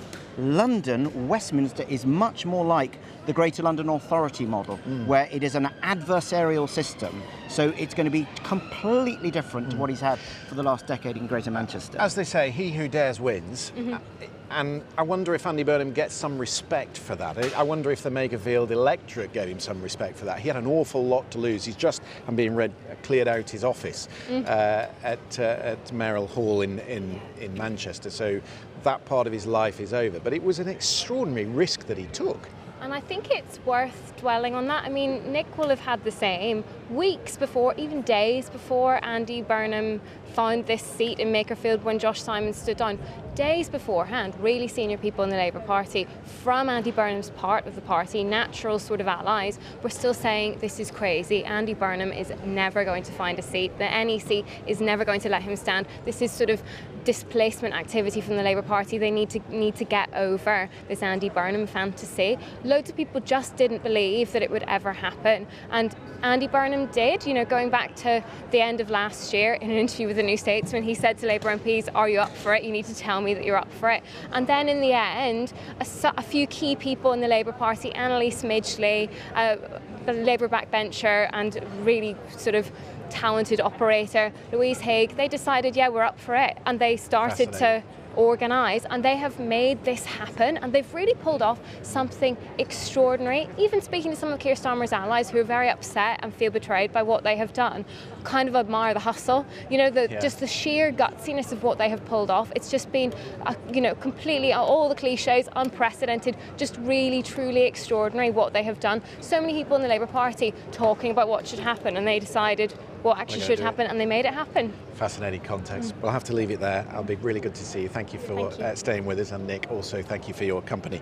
We're just going to quickly touch on the weather, because I brought you news just a short time ago about the red extreme heat warning that the Met Office has issued this morning for central, southern and southeast England and part of Wales. The Met Office says an exceptional spell of hot and humid weather is expected across this region, with impacts to the general population highly likely. Well, let's bring in our weather presenter and colleague Elizabeth Rossini, who's at the BBC Weather Centre. So what does the red heat warning mean, Elizabeth? Well, the red warning essentially means that there is a danger to life. I'll just show you exactly where it's issued for. Now, this is not just for vulnerable people, of course. This is for the wider population as well. We're talking about some extremely high temperatures. The warning's valid from 9 o'clock on Wednesday through until 9 o'clock in the evening on Thursday. So some particularly high temperatures, 38, 39 degrees Celsius. There's even the very small potential that we could get to 40 degrees Celsius. That is certainly a possibility by the time we get to Thursday, potentially. There are going to be some very warm nights as well, so really difficult to recover from this, and it's something that you will need to be aware of. Some really high temperatures and very high humidity. Now, the last time the warning was issued was actually back in July 2022, so this is really rare, this type of warning, and this time the humidity levels are going to be higher, so the effects could be greater. Christian. And tell us more about the picture across Europe, because I've just come back from Switzerland and I can tell you it was very hot last week. Extremely, wasn't it? Yes. Well, the rest of Europe, Western Europe, so the Iberian Peninsula, Spain, Portugal, France, all seeing some extremely high temperatures at the moment. Heatwave conditions there. Red warnings issued across France. We're expecting the Paris temperature record to be broken today. We could get to 41 degrees Celsius in Paris over the next couple of days or so. So some really high temperatures, not just for us, but also across much of Western Europe too, and into Central Europe as well. This heat wave is really extreme. We're likely to see the June temperature records smashed here too as we head through the next couple of days.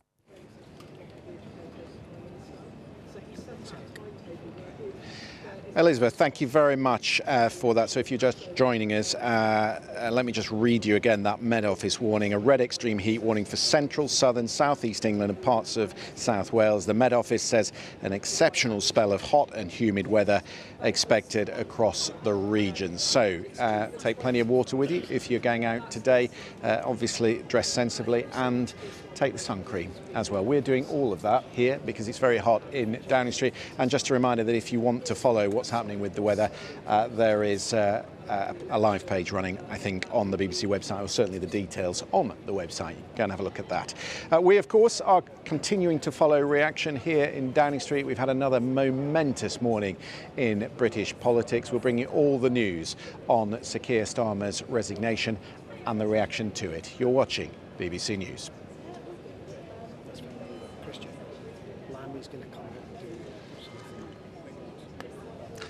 Hello, I'm Christian Fraser. Astonishing events at Downing Street this morning, where in the past hour or so, a sometimes emotional Sir Keir Starmer said he will be resigning as Prime Minister and as leader of the Labour Party. From the lectern just behind me here in Downing Street, he said every decision he's made in office has been about putting the country I love first.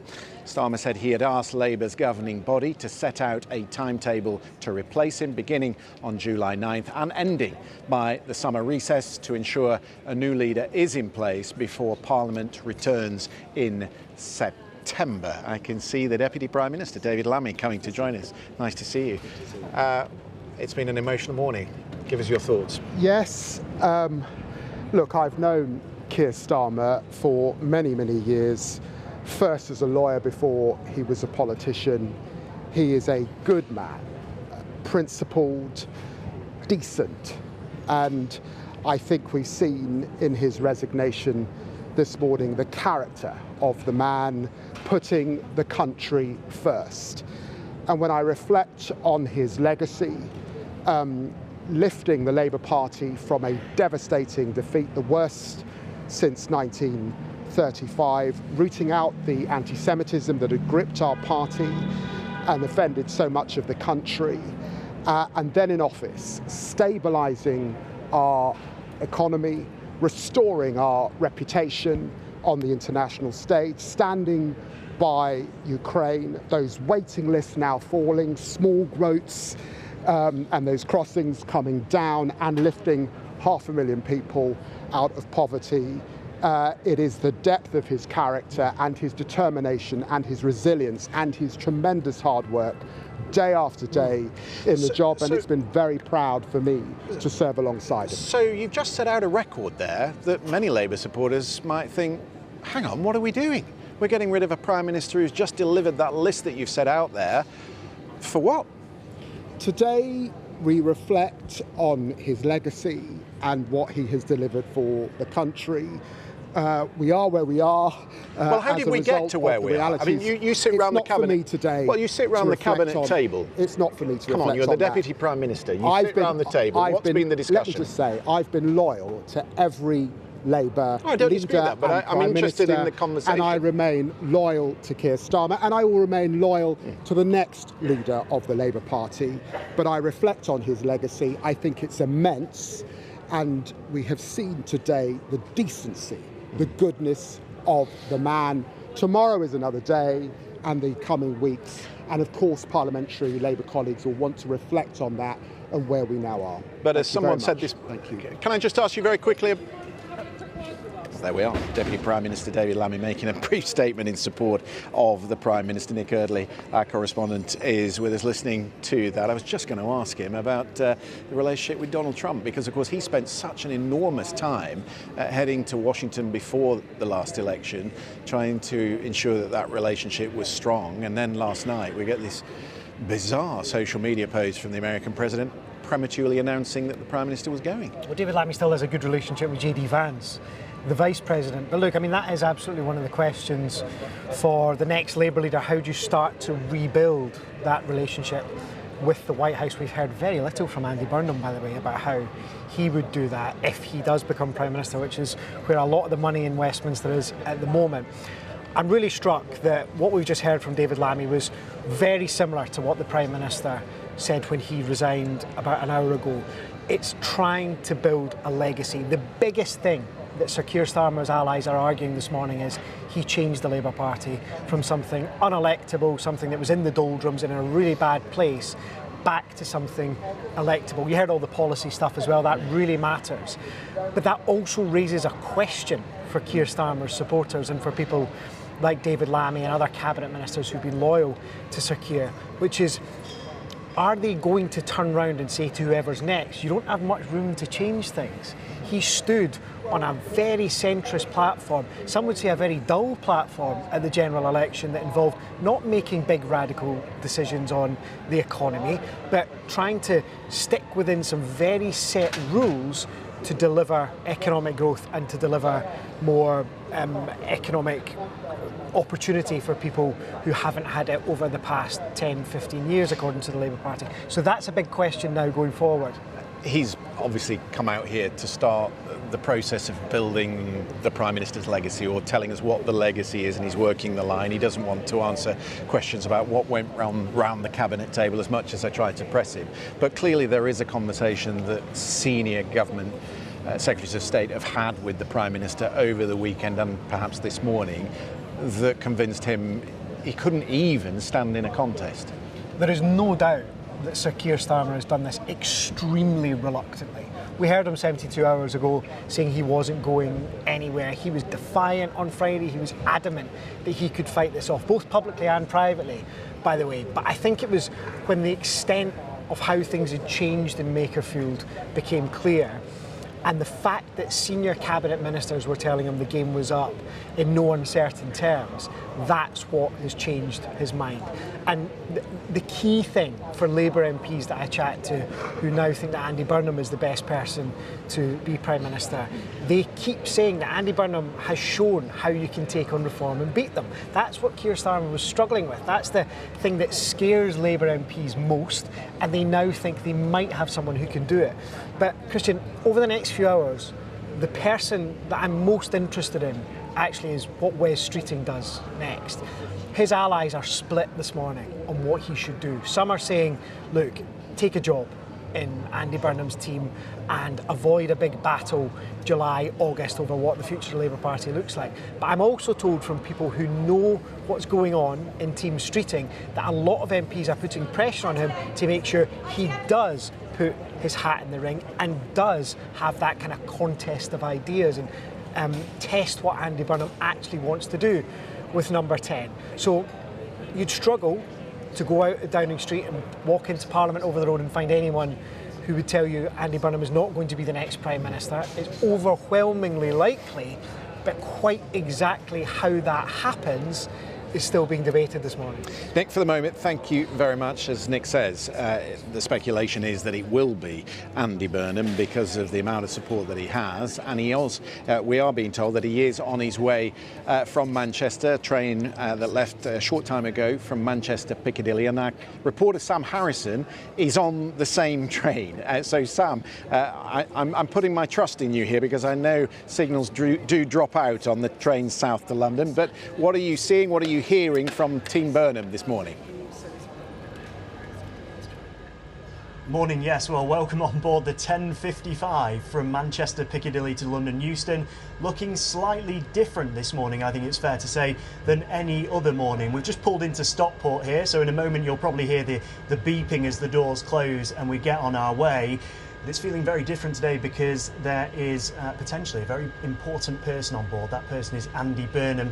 We were at Manchester Piccadilly this morning. We were told that he was going to address some of his, well, now former colleagues at the mayoral offices in Manchester before making that journey down to London, and lo and behold, a short time after leaving those mayoral buildings, he did appear at Manchester Piccadilly to get on that train. So he came along the main concourse at Manchester. There was a flurry of press activity, lots of photographers and camera crews here today before getting on board this 10:55 down to London. We're due there around 1:10. Of course, he's got to be sworn in at around 2:30, so it's a fast and furious day.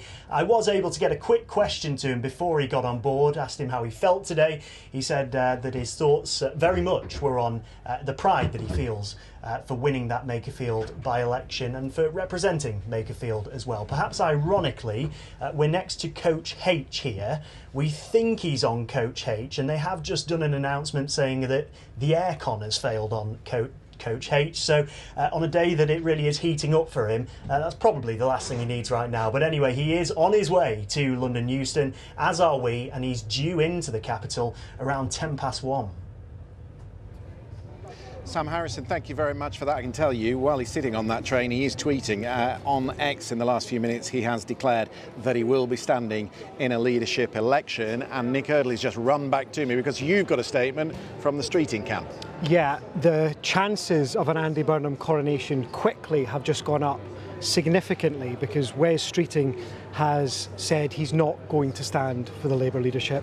Now, I've got a letter from Mr Streeting that he's just posted on social media saying he's spoken at length with Andy Burnham in recent days. He's convinced that there is a place under his leadership for ideas. He's committed, Andy Burnham this is, to building an inclusive party that draws on the best of our political traditions. Now, this is the crux of what Wes Streeting is saying. You can see his letter on the screen now. We could spend the summer exaggerating small differences, or we can roll up our sleeves and help him to deliver the change our party and our country needs. That is the choice I am making, and I hope that everyone else will back Andy too. Now, as we were discussing 5 minutes ago, Christian, some of Wes Streeting's allies were still saying, look, there are people urging him to stand to make sure that there is a contest and that ideas are tested. Wes Streeting has decided not to stand for the Labour leadership. Andy Burnham is the only show in town at the moment. The only question that remains is whether someone else in the Labour Party thinks that that Andy Burnham does need to be tested, and they throw their hat in the ring. Not clear if that will happen at the moment. Lucy Fisher, Whitehall editor at the Financial Times, is standing alongside us. Thank you for being here and for patiently waiting while we went to that letter. Does that suggest to you that the contest is off? It does, in a word.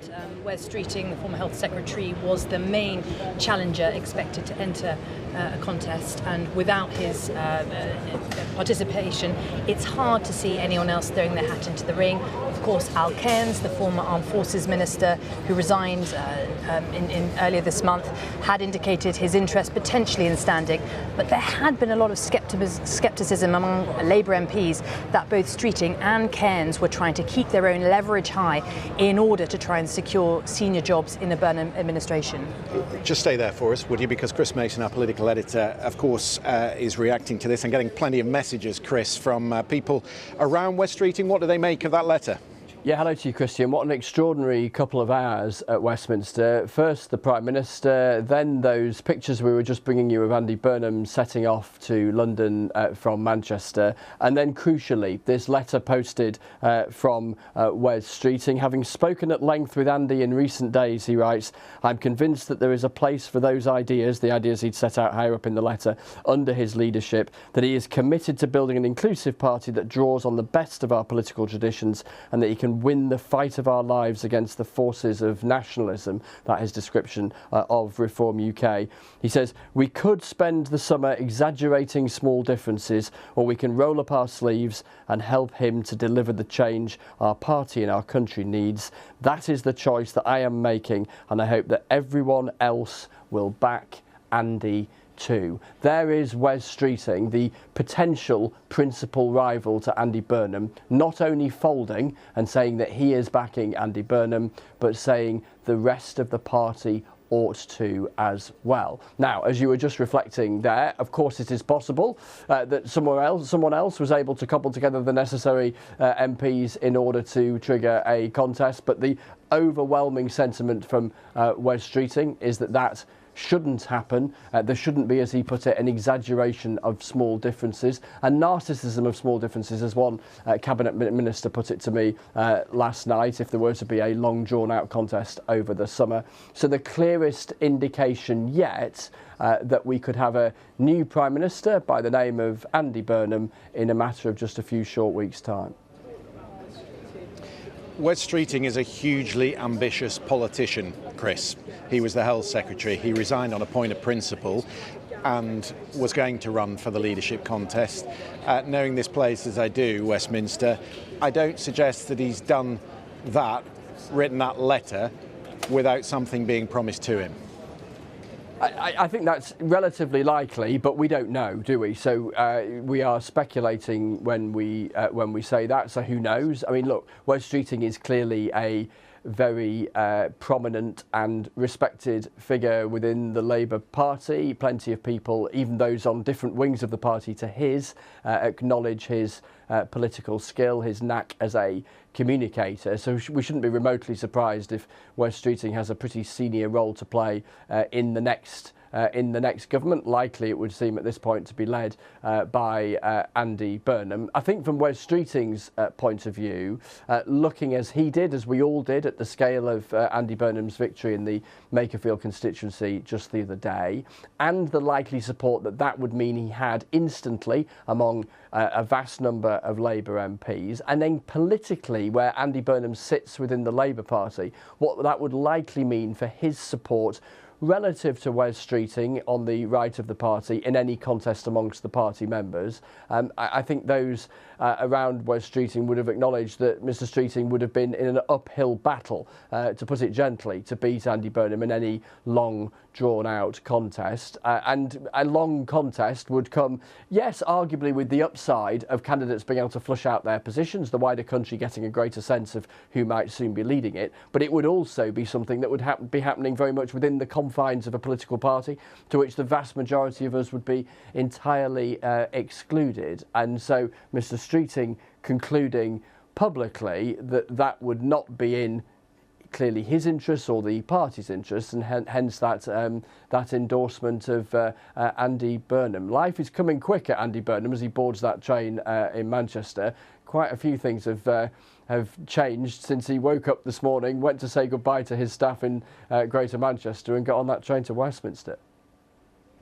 Yeah, who knows where he'll be by the time he gets to London Euston. Can we talk about the outgoing Prime Minister for a second, Chris? Because when you were here in Downing Street just a short time ago, you and I were discussing what agency the Prime Minister still has left, and you made the very salient point that the only agency he has was to set the terms for what comes next, and he tried to do that with a statement about a contest. Does that letter strip away that idea that there would be any contest, and would the NEC probably agree with the point you are making that really there's no one else likely to get the level of support that Burnham will have? So firstly, on the Prime Minister's agency, look, as we were waiting this morning for that lectern moment, the Prime Minister choosing to speak at the time that he did, I think allowed him to seize the agenda this morning before the inevitable focus turned to those pictures we were bringing you from Manchester, the pictures that will follow in a couple of hours' time when Mr Burnham gets off the train at London Euston, and then he turns up in Parliament and he is sworn in as MP, etc., etc. So there was the Prime Minister seizing that moment to shape the day, and indeed try to shape any potential contest in the statement that he spelt out. And we should also say as well, as we've been reflecting, Christian, a very human, it often is with departing Prime Ministers, a very human moment there from the Prime Minister, particularly at the end of his address, as his voice was clearly breaking. Of course, being Prime Minister comes with massive privileges, but it comes at huge personal sacrifices as well, and as he reflected on that and reflected on his family, I think that was that was quite striking. He set out, didn't he, the Prime Minister, albeit events have moved on since, the time frame that the party's National Executive Committee would likely be working to, the idea that nominations would open in a couple of weeks on the 9th of July and close a week after that. Now, looking at the strict dates in the diary around that, that would be at the tail end of that process, the 16th of July, before you got to the point where it was known for certain that there weren't any other candidates. It may be, in the light of what Wes Streeting has said this morning, that it becomes abundantly clear, much clearer, much sooner than that there aren't going to be any other candidates, and that we get to the point of coronation, the party at Westminster endorsing Andy Burnham much sooner than that, and therefore potentially a transfer of power ahead of that. But let's see, because things are coming at us thick and fast, and you know, let's see what the next development might be. But I think that would be the best guess take at the moment about how things seem to be unfolding. Well, Chris, as you know, we have our BBC teams everywhere this morning. They've been at his office where they were packing up in Greater Manchester today. We've had them at Piccadilly where he set off. We've even got Sam Morrison on the train, and it has borne some fruit. We have finally got just 12 seconds of thought from Andy Burnham on his way here to London. This is what he had to say. Quick word for BBC News. How are you feeling today? All right? Absolutely honoured to be sworn in as the mayor, the mayor, I said then, the new MP for Makerfield, and that's my focus today. Well, perhaps not that revelatory, Chris, but we have had a tweet from Andy Burnham while he's sitting on the train saying that he fully intends to run for the leadership, and I'm sure is celebrating the fact on the train that Wes Streeting has just put out this letter, and he probably knows much more about what is behind that letter than we do. Keir has given huge service to our country. I want to thank him for his leadership and dedication during such a challenging period. His decision marks the beginning of a transition. It's important this process is conducted in an orderly, responsible way, and it goes on to say that he will be standing in that. Is Andy Burnham, Chris, the answer that Labour is looking for? Well, that is the big question, isn't it? So let's unpack that. So how and why has Andy Burnham found himself in the position that he finds himself in this morning? He has been able to build up a distinctive political brand in one of the biggest roles in English devolved government beyond Westminster as the Mayor of Greater Manchester. He's done that job for so long that he was still using the word mayor, wasn't he, just there by accident, because that, of course, is how he's been known professionally for the best part of the last decade. He has built up, as I say, this alternative political brand, a very successful one electorally in Greater Manchester, that has been distinct from the government at Westminster. So as the government under Keir Starmer has hit repeated troubles, and frankly started hitting them very early on with that decision they now acknowledge was a mistake around winter fuel payments and lots of other things that have followed since, he has set out an alternative perspective from Greater Manchester and lent into the idea that he is a better and more agile communicator than Keir Starmer. And as Keir Starmer's problems have worsened, he has been able, Mr Burnham, to present himself as this alternative detached entirely from the current government. Unlike, for instance, Wes Streeting, who, yes, he did resign and set out a pretty strong criticism of Keir Starmer, but was part of that government. Andy Burnham was always that element detached, 200 miles to the north, the king over the water, however you want to describe him. The tricky thing that he faced, Christian, was how on earth does he get back to Westminster? And of course that first attempt failed when he sought to be Labour's candidate in Gorton and Denton in Greater Manchester earlier this year. Why did it fail? Because at that point Keir Starmer still had sufficient authority within the party to prevent Andy Burnham becoming the candidate. Their argument was they didn't want a mayoral by-election in Manchester at vast expense and unnecessary risk, the very thing that is now going to happen in the coming weeks. By the time the local and devolved elections came around, 6 or 7 weeks ago, and in the aftermath of them, the Prime Minister's authority was so weakened, so crippled, it was impossible for him to stand in the way of Andy Burnham having another tilt. And then we saw that play out, didn't we, with the resignation of the seat by Josh Simons in Makerfield, and then that by-election contest. And crucially, Christian, Andy Burnham able to prosecute the central argument that he presents to Labour MPs in that by-election, which is that the central challenge of our time from the Labour Party's perspective is beating Reform UK. Keir Starmer, so the argument goes, has been unable to do that, and Andy Burnham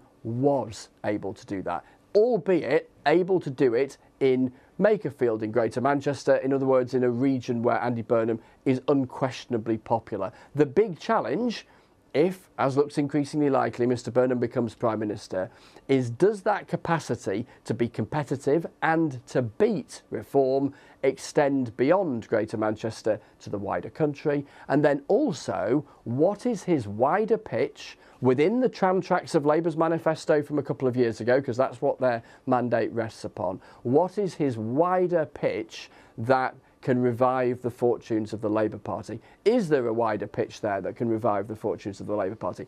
That's the central question he's going to have to start answering, and answering pretty quickly. There's a crucially important NATO summit that I'm heading off to next week, Chris, in which Sir Keir Starmer is going to come face to face again with Donald Trump, and we've talked about the state of that relationship this morning. Really interesting tweet from Ursula von der Leyen just a couple of hours ago, the Commission President, who said it can take leaders years to grow into the statesman you became in just 2 years. Europe and Ukrainian security is stronger because of you. Thank you, dear Keir. So they are sorry that he's going, but I wonder what they would make of Andy Burnham coming in, what that means for our relationship with Europe, and indeed, someone further to the left in the party, what are the Americans going to make of that? Yeah, quite. All of those questions are very live. And the first one is worth emphasising. You and I, Christian, were at the G7 summit as reporters a week ago, weren't we? The NATO summit, as you say, is just around the corner. And something that can often be overlooked, but you really get a sense of when you spend a little while journalistically kicking around at summits like the G7 or NATO or the G20. Personal relationships really matter in diplomacy. The human relationships, leader to leader. And any incoming new leader starts from scratch. And Andy Burnham, if it's Andy Burnham, as looks now a racing certainty pretty much, if it is Andy Burnham, or indeed anyone else, they start from scratch. That first phone call with Donald Trump, when the previous guy in Keir Starmer did very well in building up a very good relationship with Donald Trump until it blew up. The relationship with the European Union. There's an EU summit, UK-EU summit coming up in a matter of just a handful of weeks' time. What about defence and defence spending? That defence investment plan Keir Starmer has promised prior to that NATO summit coming up in just a couple of weeks. What inheritance will a new Prime Minister have as far as defence investment and spending is concerned? And with what opportunity costs elsewhere in terms of spending around Whitehall? The challenges that will now be pointed very much in the direction of Andy Burnham and anybody else who manages to get the numbers, if anybody else wants to stand, are absolutely colossal. And there are plenty around the Prime Minister and who have served him, and including those who have not, on the backbenches. And so the full range of views about Keir Starmer, who will acknowledge that a lot of the fundamentals, in fact, all of the fundamentals that he has been wrestling with,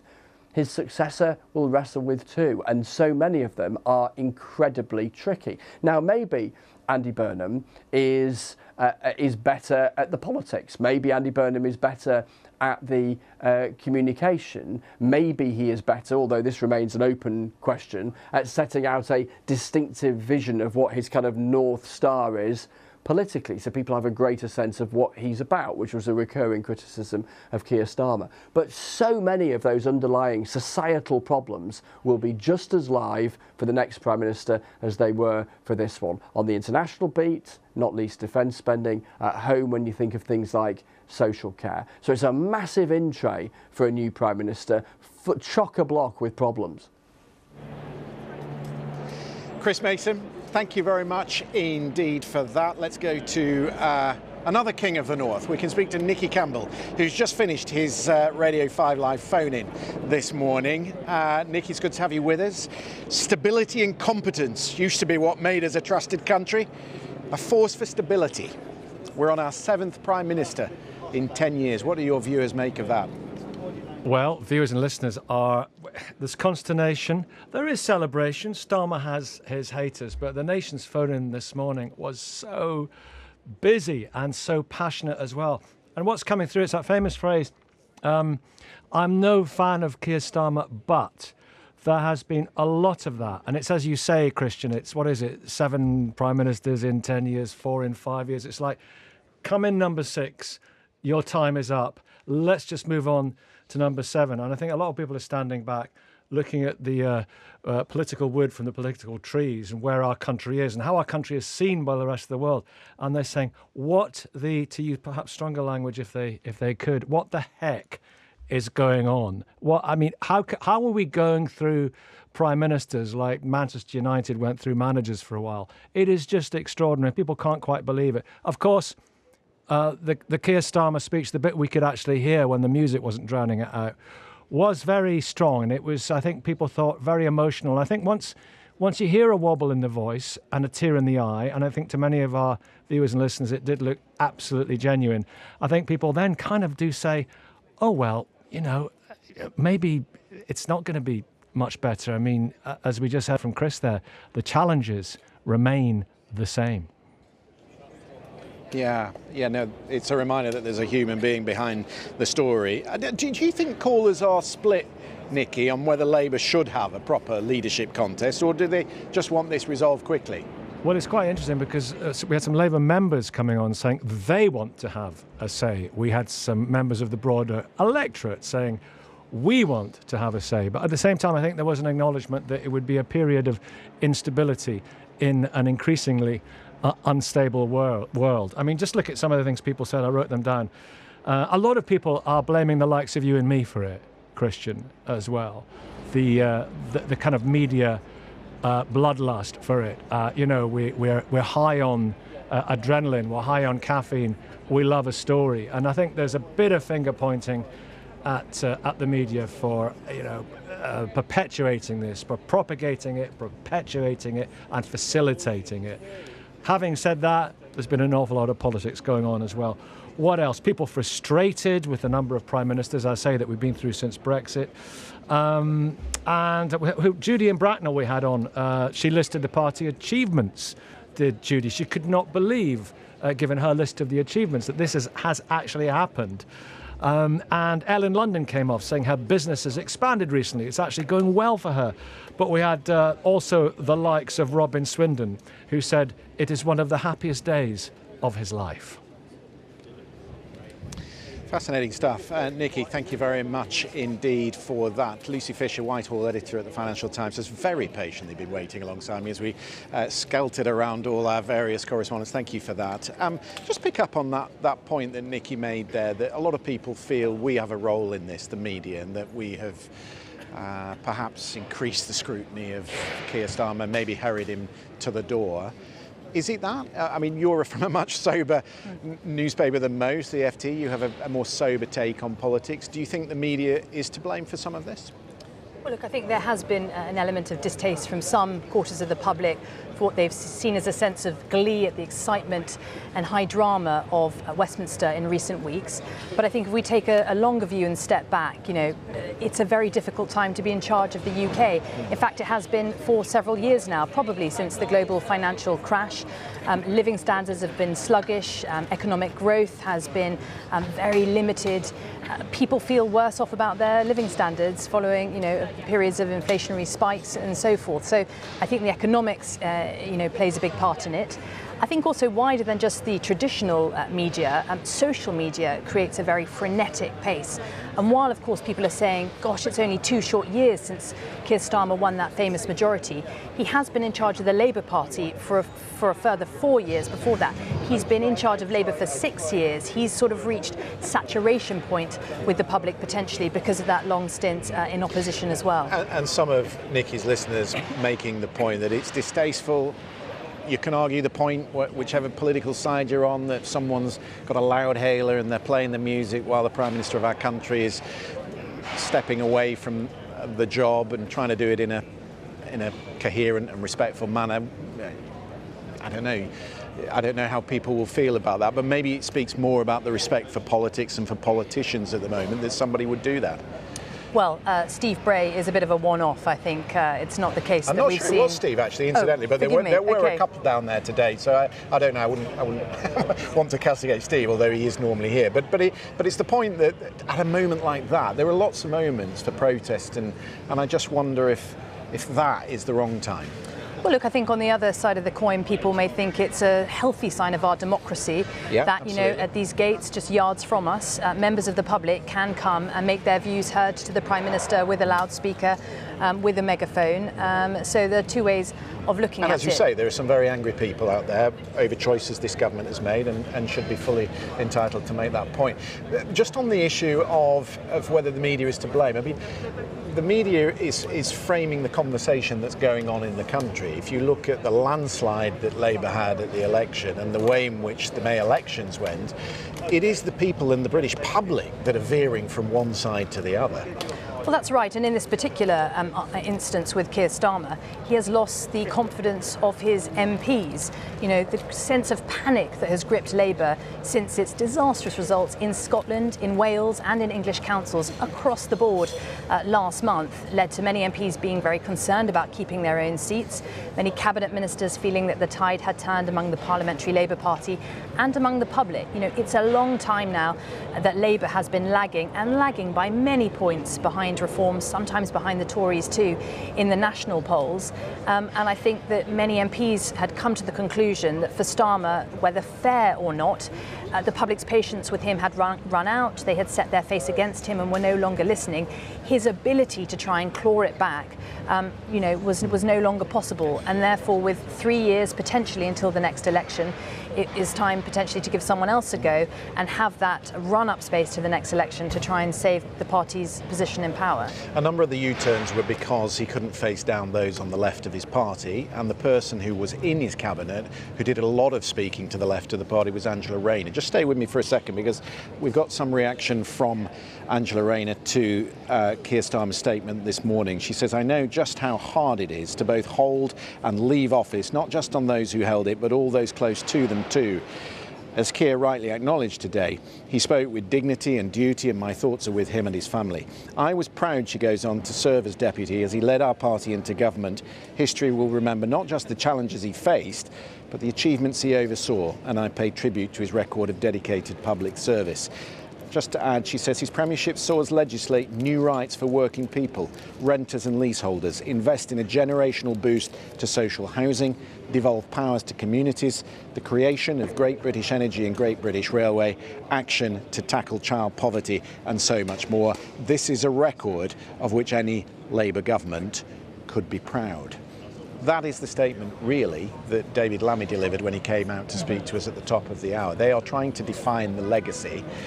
But I wonder where the likes of Angela Rayner, Ed Miliband, those on the left of the party, where do they fit in this new Andy Burnham government, if it is Andy Burnham? Well, look, we know Ed Miliband has a very close alliance with Andy Burnham. A lot of debate in the party about whether he could be offered the second top job of Chancellor. But regardless, I think we're expecting him to have a senior cabinet role. Angela Rayner, as a senior woman in the party and of the left too, I think could be expected to make a return to the cabinet. Interestingly, seeing Angela Rayner there list a number of Starmer's achievements, I think it's been the frustration of many MPs in the party that Keir Starmer, influenced by his former Chief of Staff, Morgan McSweeney, has been politically tacking rightward in his messaging, trying to win back voters from reform, and therefore failing to sell what in many of Labour MPs' minds has been quite a left-wing agenda: renationalisation of rail, employment rights, renters' rights, admittedly dragged to it, but removing the benefits, the two-child benefit cap, introduction of breakfast clubs and so forth. So while messaging and optics, as people like to say, isn't everything, I think there is a hope among Burnham's supporters that he will do better at injecting a message of hope and optimism and trying to sell what the Labour government has managed to achieve so far. Really interesting. Yeah, it's a good point you make about the things that she does list in that message. which some on the right of the party might list quite differently. We'll see. Lucy Fisher, thank you very much indeed. Always a pleasure. Let's bring in Aisha Hazarika, Baroness Hazarika, Labour peer, and of course former Labour senior special advisor. Always good to have you along on a day like this, Aisha. I listened to your radio programme and I know there's been all sorts of speculation that the writing's been on the wall for some time, but now the moment is here. I wonder how you might reflect on it. As you see, in a way this was very predictable. It looked like the writing was on the wall, but it was nonetheless profoundly shocking for I think everybody, but particularly people connected with Labour politics, to see the podium go out, to see the Prime Minister come out and actually say the words, "I will be stepping down," particularly because it's less than 2 years when he won that huge majority, and we saw him and his wife Vic on Downing Street, and there was that feeling of optimism and hope. So it is a moment where so many people do feel profoundly sad, particularly when you heard that crack in his voice at the end of his speech. You know, a very emotional time for him, and I think so many people feel that. You were in the communications business. That's how you came into politics. Nick Robinson, in a rather acerbic take this morning, said, you know, you had it there when he came to the lectern. You sort of questioned for 3 or 4 minutes what point he was getting to. He's not a politician. He's not a natural politician. He might be a very good man, but he's not a natural politician. Is that Keir Starmer's problem, do you think? He doesn't take to this game easily. Well, look, there have definitely been challenges. I do think credit where credit is due.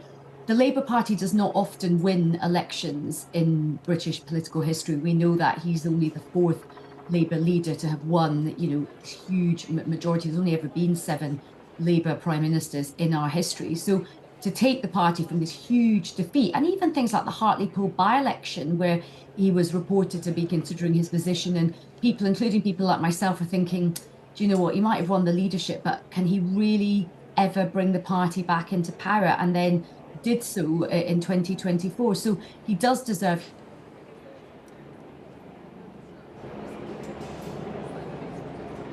Oh, we've just lost Aisha Hazarika. Our thanks to her for that. She was obviously giving us her thoughts on Sir Keir Starmer's resignation just a couple of hours ago. Let's get a view from the nations and the regions, shall we, of what people make of this. We've already had a statement from John Swinney, the leader of the Scottish National Party, the First Minister in Scotland, a little earlier today. Let's go first to Chris Page, who's in Newry, our Ireland correspondent. Chris Page, we've also got our Scotland editor who is in Edinburgh, James Cook, and in Cardiff, our Wales political correspondent, Daniel Davis, is with us as well. Thank you, gentlemen, for being with us. Let me start in Ireland, Chris. What will people make of it there? Lots of political churn here in Westminster in recent years. As Nicky Campbell was just saying, it's coming number 6, time for number 7. Does that damage, do you think, the state of the Union? Well, we've already had reaction from Michelle O'Neill of Sinn Féin, who's the first Irish nationalist to hold the position of Northern Ireland First Minister, and she has said the departure of Sir Keir Starmer underscores the chaos of Westminster, and as she puts it, our future is better served by breaking our links with Britain. She said successive London administrations have cut our public services, weakened our economy, meaning the Northern Ireland economy, leaving ordinary people struggling to make ends meet while a small elite grows ever wealthier. And she said a hugely different approach would be needed from the next Prime Minister in London. So as you'd expect from the Stormont leader of an Irish nationalist party, now the biggest party in Northern Ireland, Sinn Féin, certainly she is portraying all the changes of Prime Minister over the last 10 years now as being something which, in her view, makes an argument for Northern Ireland to leave the Union. Of course, there will be a very different perspective from unionists. We've also had a statement from the leader of the Democratic Unionist Party, Gavin Robinson. The DUP is Sinn Féin's main partner in the power-sharing devolved governments here in Northern Ireland. Gavin Robinson also criticising Sir Keir Starmer, but from a different angle, saying he leaves a record of unfulfilled promises. And Gavin Robinson put a focus on the trade barriers after Brexit, which came in between Great Britain and Northern Ireland. There are some checks on goods moving from the rest of the UK into Northern Ireland, and Gavin Robinson of the DUP has criticised Sir Keir Starmer for not doing more to ease those trade barriers, saying Sir Keir Starmer has not restored Northern Ireland's full place in the UK.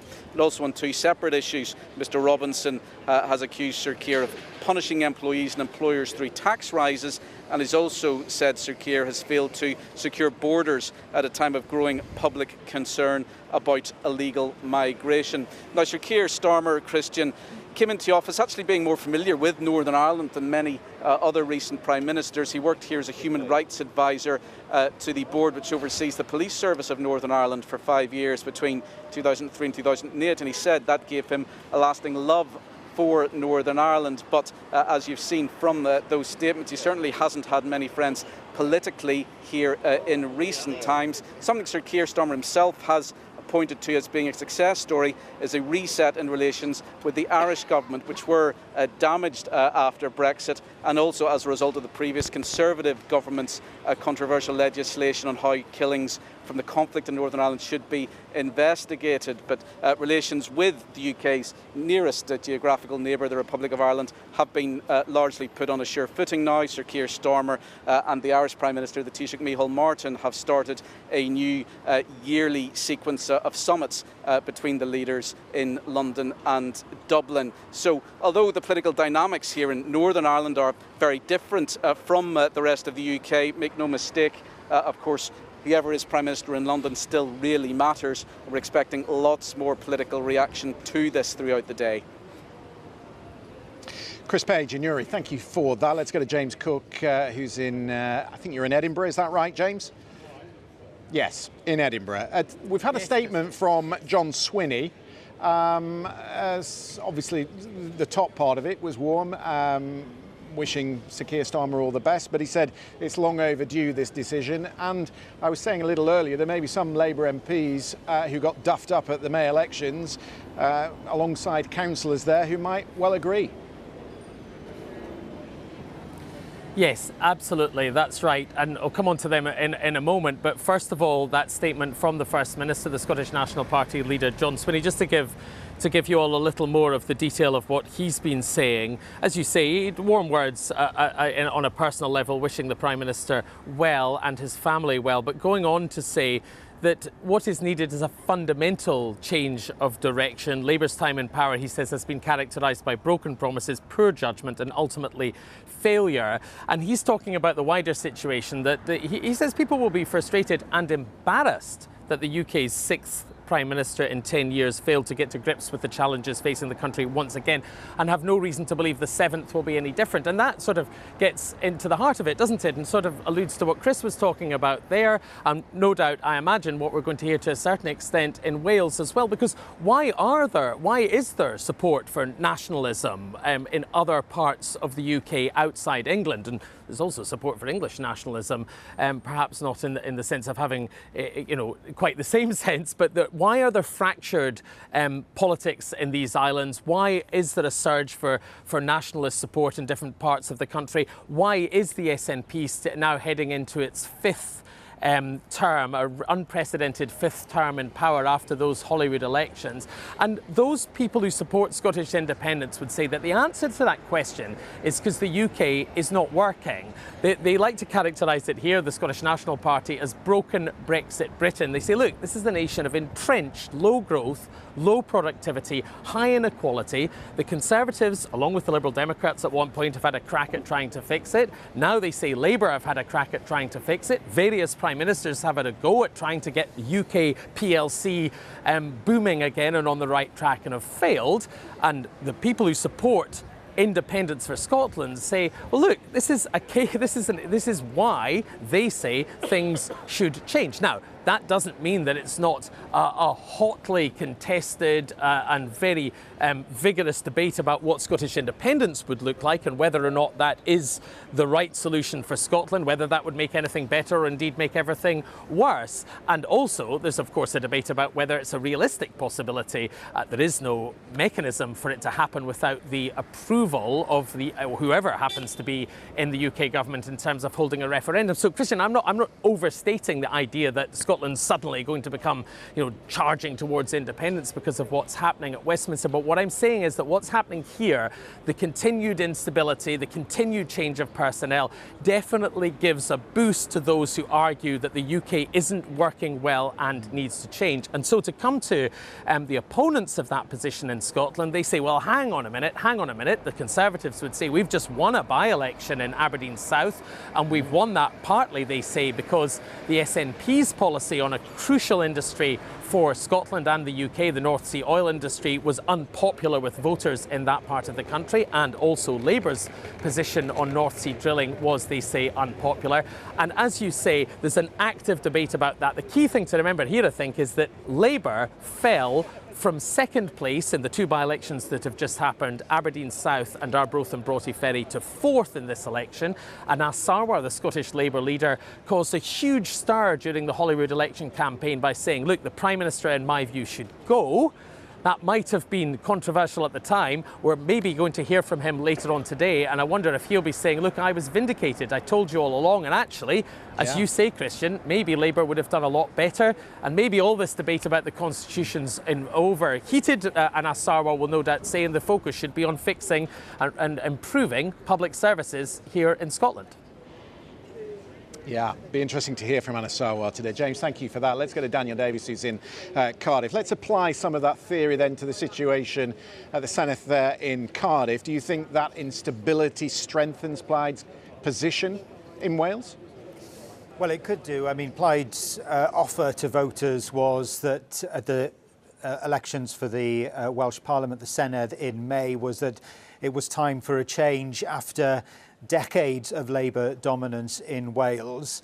We've had a statement from the Plaid Cymru First Minister, Rhun ap Iorwerth, this morning, like his counterpart in Scotland, wishing the Prime Minister well, but going on to say that he would like to see his successor recognise that Wales needs a new relationship with Westminster, with a greater focus on the powers available to the Senedd, fair funding for Wales, and a respect, he says, for the democratic mandate delivered by the people of Wales. Now, if Andy Burnham is to become Prime Minister, he could find that there's some hard politics for him to deal with here, because there'll be plenty of people within the Welsh Labour Party who will agree with what Rhun ap Iorwerth has said here. There has been some dismay, or divided opinion at least, but some in Welsh Labour have been dismayed at the Keir Starmer government's attitude towards devolution, including among them the former First Minister Mark Drakeford, the former Welsh Labour leader who stood down from the Senedd in May. We've heard from him this morning, just before the Prime Minister announced his resignation, and he said that Keir Starmer hasn't delivered the radical change that people have hoped for. On the doorstep, he said it was clear that people had lost faith in the Prime Minister, that he hadn't communicated with voters at large, and that he is hoping that an Andy Burnham premiership will see devolution differently. He says that Andy Burnham's experience as the Mayor of Manchester has given him a feel for how devolution operates. Mr Drakeford was up in Makerfield campaigning with him in the by-election, saying he understands devolution and will be an asset to us in Wales. And in Wales, the last couple of years for the Labour Party under Keir Starmer has been a dizzying period, I think you'd have to say, from a landslide election in 2024 to a disastrous election in this year's Senedd election. For those hoping, who believe that Keir Starmer is now an electoral liability, I think it's to Wales that they would point. Daniel Davies, good to talk to you. Our thanks also to James Cook and to Chris Page. Thank you very much. Let's bring in our business editor, Simon Jack. All sorts of business considerations on a morning like this when you've got political instability. Simon, what is the market making of what we've just heard from Sir Keir Starmer and potentially the idea that we have an Andy Burnham premiership? Well, the two most sensitive things to political upheaval are generally the value of the currency and the cost of government borrowing. And obviously today just didn't come out of the blue, so markets have been sort of predicting something like this happening for some time. And we have seen the value of the pound fall a little bit from $1.34 to $1.32. Some of that, though, was explained by dollar strength. And likewise, we've seen a slight rise in government borrowing costs from about 4.75% to 4.85%, but very much within the range that we've already seen. So I wouldn't describe them, the markets are not demonstrating a massive Burnham effect if indeed he does get the chop job. Very interesting though, when Red Streeting came out and said that he backed Burnham, government borrowing costs came down a little bit and the pound went up a bit because you're taking out potentially of the equation a long, protracted and bitter and hard-fought battle, which the markets did not want to see. I think longer term, the markets are trying to work out who is the real Andy Burnham. Is he the Andy Burnham who said we can't have the UK government in hock to the bond market? Some comments he made back in January, which gave them a bit of a fright because they thought that might signal, some further spending pledges, which would mean higher, more borrowing, maybe some tax rises. But he then subsequently walked that back and said he would stick to Rachel Reeves's fiscal rules to fund day-to-day spending out of tax receipts, not additional borrowing. They've also looked at the example of Manchester, which has enjoyed greater economic growth than the UK as a whole, and that was kind of put together with quite muscular intervention by local authorities, the combined authorities there, which have managed to crowd in a bit of private investment. So his calling card, if you like, is the Manchester growth story. What people don't know yet is whether that can be played on a national level, because some of the successes he had were indeed partly subsidised by central government. Really interesting. Simon Jack, thank you very much for that. With me here is Matt Chorley, politics presenter at BBC Radio 5 Live. His programme is on later this afternoon. What have you got in store?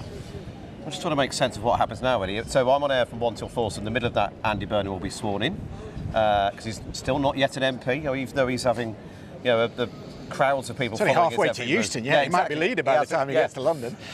So that's a very important moment, and it does, I suspect what we will see over the course of the afternoon is more people doing as Red Streeting has, and falling in behind Andy Burnham, setting up the possibility of a so-called coronation that nobody else puts their hat in the ring. Or does the Labour Party decide, does someone in the Labour Party decide, actually it's good to have that debate and thrash it out? You were here early this morning, so you might have seen the Chancellor going for a jog. I think she went off for a 25-minute run before Sir Keir Starmer came out of the door behind us. Simon's just been talking about the way the markets react to a Burnham. What kind of Burnham is it? Is it Burnham of old, or is it a new kind of Burnham that sticks to the mandate? But obviously the question that everybody's asking is who's in that door, number 11? Yeah, once we've already think we know what's going to happen in there, who is in number 11 is going to matter. And in part because it was only in September last year that Andy Burnham said we didn't need to be in hock to the bond markets, and the bond markets didn't like that very much. And so many of the challenges that Keir Starmer has had have stemmed from the constraints that the Chancellor, Rachel Reeves, has been under, whether that's the fiscal rules she put in place or just the state of the economy. Without growth, you don't get as much tax revenue coming in, which means you have to put up taxes to pay for the public services the public say they want fixed. And that is a conundrum that will still be there. It was there for Rishi Sunak, it was there for Keir Starmer, and it will be there for Andy Burnham or whoever. But I was making the point earlier that Jim O'Neill, the former Treasury Minister, who's talking to Team Burnham, says, well, maybe we should loosen the purse strings a little, at least for investment. And immediately the Conservatives jumped on that and they said, well, they're addicted to spend and to debt. There is this problem for Andy Burnham that if he tries to loosen the purse strings, people will say, you're drifting away from the mandate. We didn't vote for more taxes and more debt. And that, I think, goes to the heart of the big unknown right now. And if you speak to Labour MPs, you get different answers. Is the problem the person, Keir Starmer, or is it the policy, the mandate that they got? And actually, lots of them would say there wasn't that much in the manifesto, that it wasn't big enough and bold enough, so they then didn't have permission to, move fast and break things in the process of trying to fix the country. And different people have different views. Some think that actually Andy Burnham arriving as a better communicator, wearing a T-shirt and talking about Oasis, is enough to sell what they all think is already a good policy offer. Others think, no, the policy's got to change. You hear senior figures around the cabinet table trying to spell out to the left of the party the reality of the world we're in. We've had it from Pat McFadden, who said, you know, we need a proper grown-up conversation about welfare. You've heard it from Healy, who said, this is the moment we have to spend on defence. Does it make it easier, do you think, for a Prime Minister to deliver what is actually required, as unpopular as that might be to some on the left, if that person is from the left? I mean, possibly. I mean, it's one of those things where Keir Starmer's strength, lots of people thought, when he first became leader, was that he didn't come with ideological baggage. And then that ends up being the thing that people complain about him in the end. And I do think, you know, there'll be lots of ink spilt trying to work out what has gone wrong. Why are we back here again with another Prime Minister, the sixth in 10 years? And MPs are part of that. I mean, clearly, there's an awful lot of media here. Lots of people are pointing we've seen it from 5 Live listeners, pointing the finger play with the media. But MPs, you know, Keir Starmer will talk to you about the frustration he had when he did want to reduce the welfare bill. MPs stopped him. When he did want to cut winter fuel allowance so he could spend money on public services, MPs stopped him.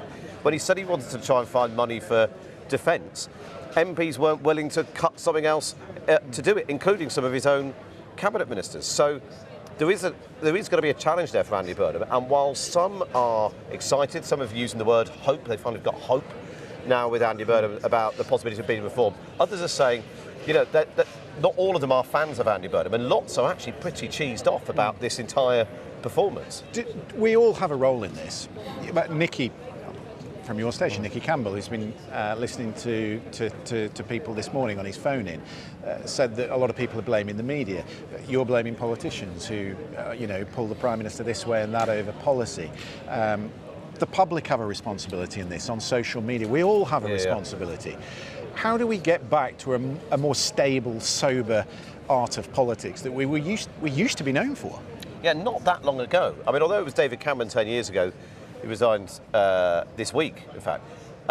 He'd been Prime Minister for 6 years by that point, and actually took some incredibly difficult, unpopular decisions. There were U-turns, there were scandals, there were controversies, there was a coalition. And he won more seats. So it's not that long ago that it was possible for a political party to do that. I think various different circumstances. You say there's been these 6 Prime Ministers. Each one of them is understandable why. He went because he lost the referendum. Theresa May went because she couldn't fix Brexit. You know, each time you can make the case for why that should happen. I do think, and this I think is what lots of Labour MPs hope Andy Burnham will do, is he'll come and he'll say, this is the package of what we're going to do. Here are 5 big things. You'll like 3 of them. You might not like the other 2, but this is the only show in town. Matt Chorley, best of luck this afternoon. Thanks for being with us. Hello, I'm Christian Fraser, live at Downing Street. It is midday and things are moving fast. Andy Burnham is on a train on his way to London from Manchester, having confirmed he will stand as Labour leader. Meanwhile, the former Health Secretary, Wes Streeting, has confirmed he will back Andy Burnham for Labour leader, removing the strongest potential challenger to him. In a letter posted to social media, the former Health Secretary said, "We could spend the summer exaggerating small differences, or we can roll up our sleeves and help him to deliver the change our party and our country needs. That is the choice that I am making, and I hope that everyone else will back Andy too." Earlier, an emotional Sir Keir Starmer said he will be resigning as Prime Minister and as leader of the Labour Party. From the lectern here in Downing Street, he said every decision he's made in office has been about putting the country that he loves first. He set out a timetable to replace him, beginning on July the 9th and ending by the summer recess, to ensure that that new leader is in place before Parliament returns in September. Starmer will remain as Prime Minister until that contest, if we get a contest, is complete, ensuring an orderly transition to power. We'll have all political reaction here in Downing Street through the course of the day, and of course we'll bring you views from across the country. We'll hear from people who have worked with Sir Keir, and we'll also have the latest on what happens next. But first, let's have a listen to some of that resignation speech.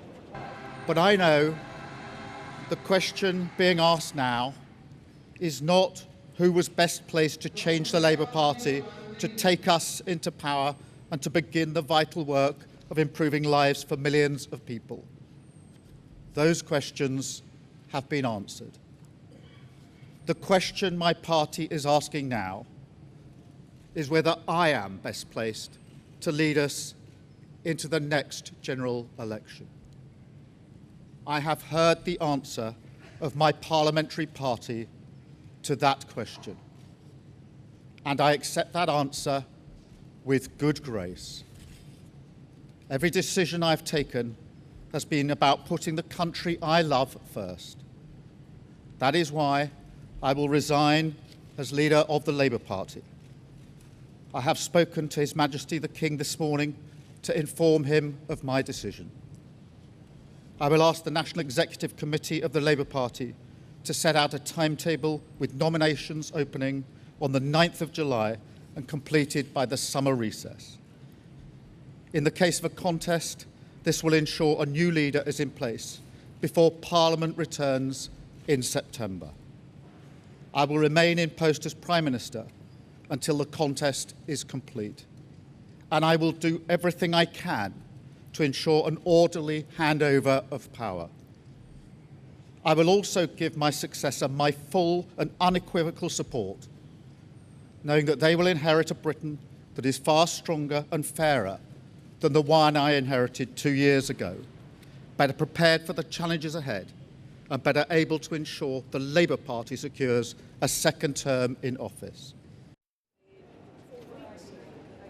So what about the man who has ambitions to walk through that famous door behind me? In the last hour or so, we have heard very briefly from Andy Burnham. He is packing up, or he has packed up his office in Manchester today, and then he caught a train from Manchester Piccadilly, and our reporter caught up with him as he was about to board that train, and he made some very brief comments. Quick word for BBC News. How are you feeling today? All right? Actually honoured to be sworn in as the mayor, the mayor I said then, the new MP for Makerfield, and that's my focus today. Andy Burnham, who is heading here to London. He will be sworn in at around 2:30 this afternoon, and then will be appearing for a photo op here in Westminster. We'll have cameras on that, and of course we'll all be watching to see how many Labour MPs are standing behind him, which may well be an indication of just how much support he has in that leadership contest, or indeed whether there will actually be a contest. Now remember, we don't exist purely in a vacuum here in the UK. There are two wars ongoing, the one in Iran, of course, and the one in Ukraine. I've just come back from Switzerland, from Lake Lucerne. There you see J.D. Vance, who's going to bring us up to speed with what is happening in the Strait of Hormuz. Let's just listen in to a little bit of that, because it has such importance, of course, to the UK economy. For keeping the Strait of Hormuz open. It is open. We've seen, of course, gas prices and oil prices come down, millions and millions of barrels of crude and natural gas flowing through the Strait of Hormuz that weren't flowing before. But we also wanted to make sure that we actually set up the coordination mechanism so that we could demine the Straits of Hormuz, so that when there are the conflicts that inevitably come up, we can make sure we work through them rather than that leading to escalation, and that is exactly what we did yesterday. Number two, we also wanted to build a mechanism, a similar mechanism. So just worth touching on that, because obviously there is hugely significant things being discussed in Lucerne, and suggestions from Donald Trump yesterday that he was going to restore free passage through the Strait of Hormuz by taking a 20% tax. Obviously had alarm bells ringing, but it does seem as if consensus for the moment prevailed around those talks, and they are getting back to the memorandum of understanding. I can also tell you that there has been some comment, courtesy of Steve Rosenberg in Moscow, from Vladimir Putin's spokesman Dmitry Peskov this morning about the resignation of Sir Keir Starmer. This is what he said: Keir Starmer hasn't distinguished himself at all in terms of Russian-UK relations.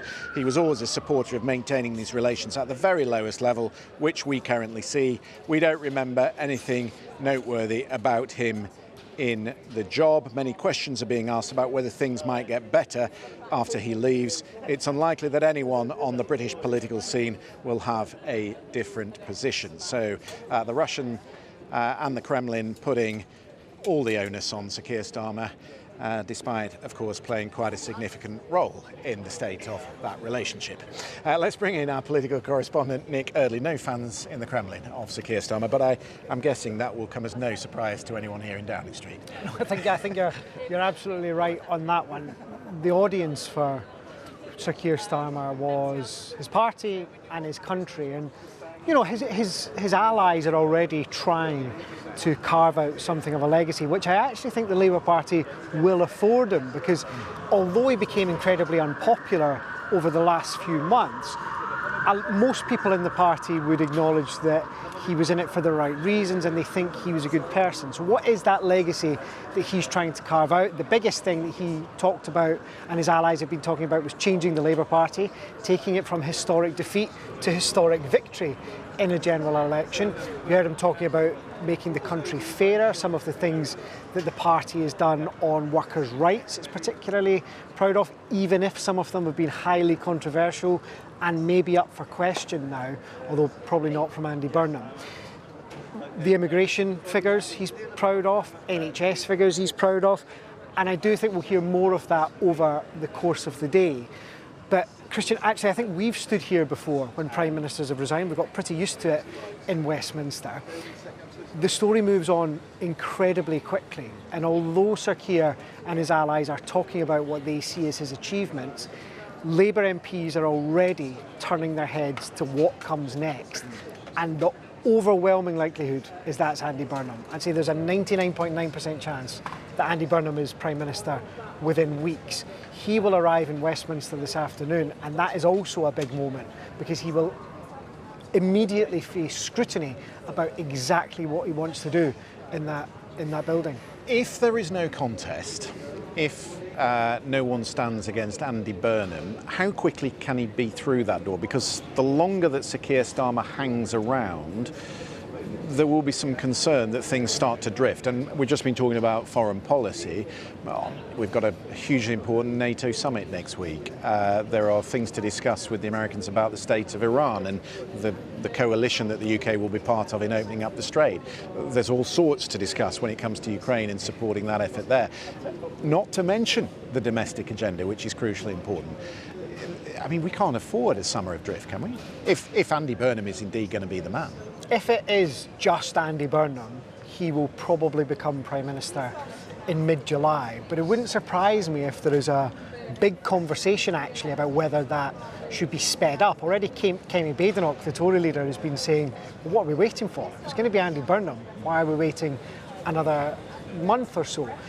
I think that's a conversation that will happen in the Labour Party. The National Executive, although the Prime Minister set out his timetable, it is ultimately up to the National Executive to decide. They are due to meet soon, perhaps as soon as this afternoon, to start talking about that. It wouldn't surprise me if there is a conversation about speeding that process up. The caveat I'd add to that, however, is Andy Burnham's allies, many of them are quite relaxed about having a bit space to figure out exactly what they want to do in here.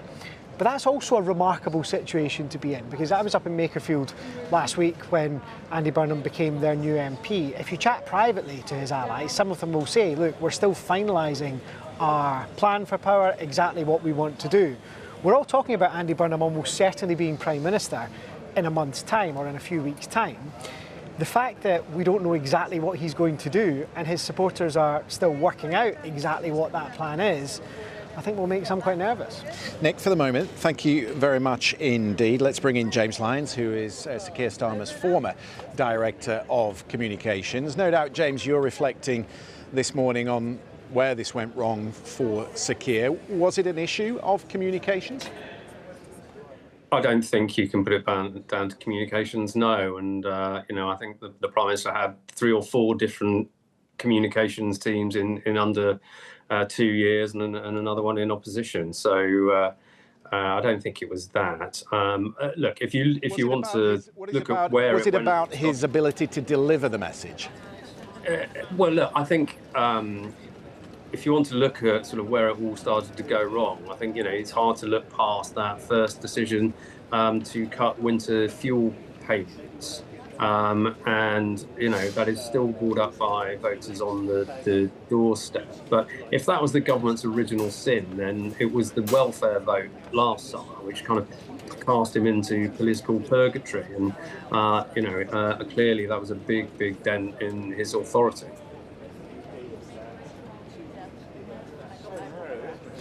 The only reason I ask you about the communications and the messaging is because we've had David Lammy here, James, this morning, and we've heard from Angela Rayner, and they list a long line of achievements. They talk about getting migration down, waiting lists down, the two-child cap, the support for Ukraine, and I'll read you the statement from President Zelensky in a second. But there's an awful lot that Keir Starmer is pointing to.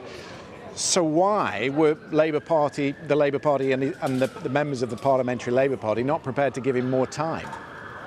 Well, there are some real achievements there. That's absolutely true. And look, I think the thing that the Prime Minister will be remembered for is the way that he rescued the Labour Party from the grip of the hard left and turned things around so spectacularly that he achieved in one Parliament what it took Neil Kinnock, John Smith and Tony Blair 3 parliaments to do and deliver that kind of landslide majority. But alongside all of those undoubted achievements, there were a number of missteps and a number of U-turns. And, clearly on the two-child limit, that was not initially what the Prime Minister wanted to do.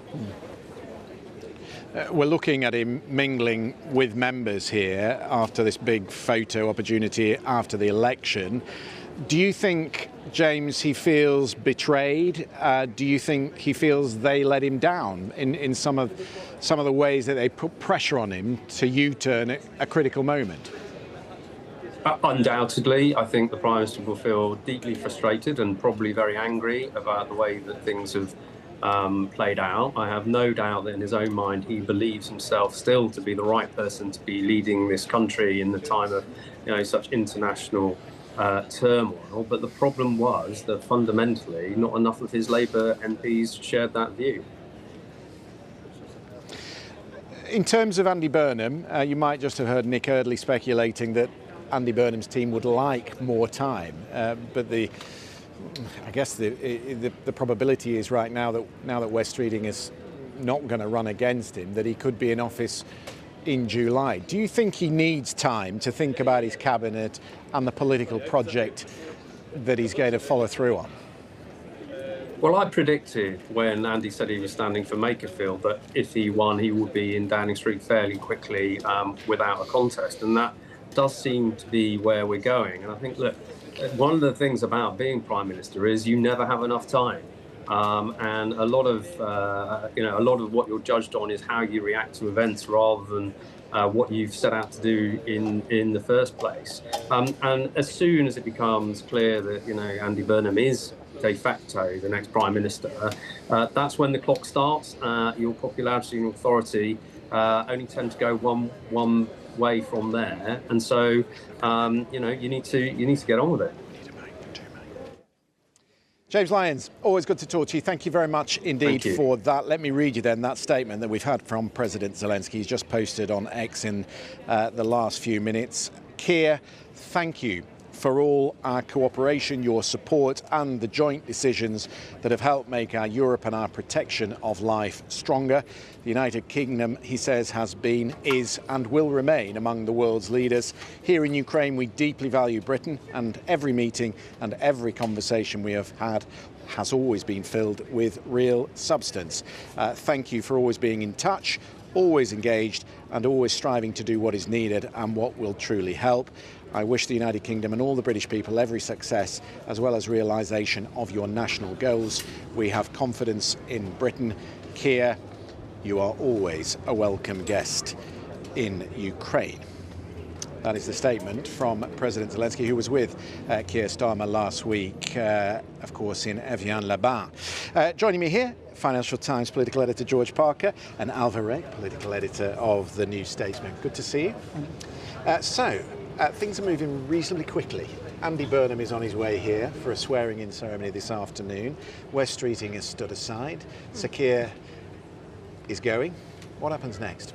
I mean, politics is moving at a breakneck speed at the moment, isn't it? I mean, in the course of a few hours, we've gone from the point of view Prime Minister resigning, and with Wes Streeting basically throwing in the towel and saying he's going to back Andy Burnham. Essentially, we could see a path through to Andy Burnham becoming Prime Minister as early as July the 17th. So just in the course of a few hours, things have totally changed in British politics. And I think a lot of people, including the bloke who sold me my cup of coffee this morning, thinking, what on earth is going on? It's incredible. Yeah. Is there any precedent for that? For a man who arrives, not even sworn in yet, is being touted as the next leader? It's an incredible situation. Someone who I suspect a lot of voters will probably have forgotten all about, Andy Burnham. He hasn't been down here as an MP for almost 10 years. Someone whose policy prospectus is pretty vague, to be honest, doesn't have a team around him, hasn't been briefed by officials on all the difficult choices he's got to make. Suddenly, within 3 weeks, he could be Prime Minister. When you say he doesn't have a team around him, Alva, I know you've talked to Team Burnham quite a lot. Is he bringing with him a lot of those people who helped him be a success in Manchester?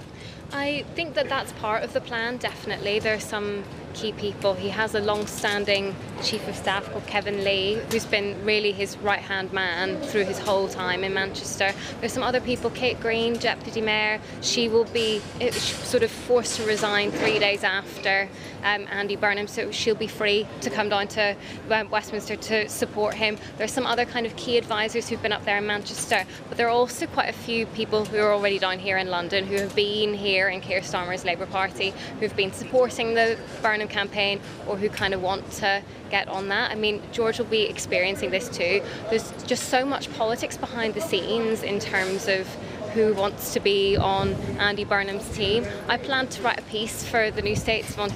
Maybe I shouldn't be saying this. I planned to write a Who's Who in Team Burnham piece a few weeks ago, and it became such a political hot potato. So many calls from people saying, "Don't put that person on it, put this person on it." Genuinely, so many calls that I thought I'm actually just going to write something on the top people and avoid getting into all the other names. Back to that point, there's a huge amount of jostling, basically. Right. Well, coming back to that point we were talking about with Nick and with James Lyons, this suggestion that he might need some time, it's a fair question because he's been running a campaign in Makerfield for the last few weeks.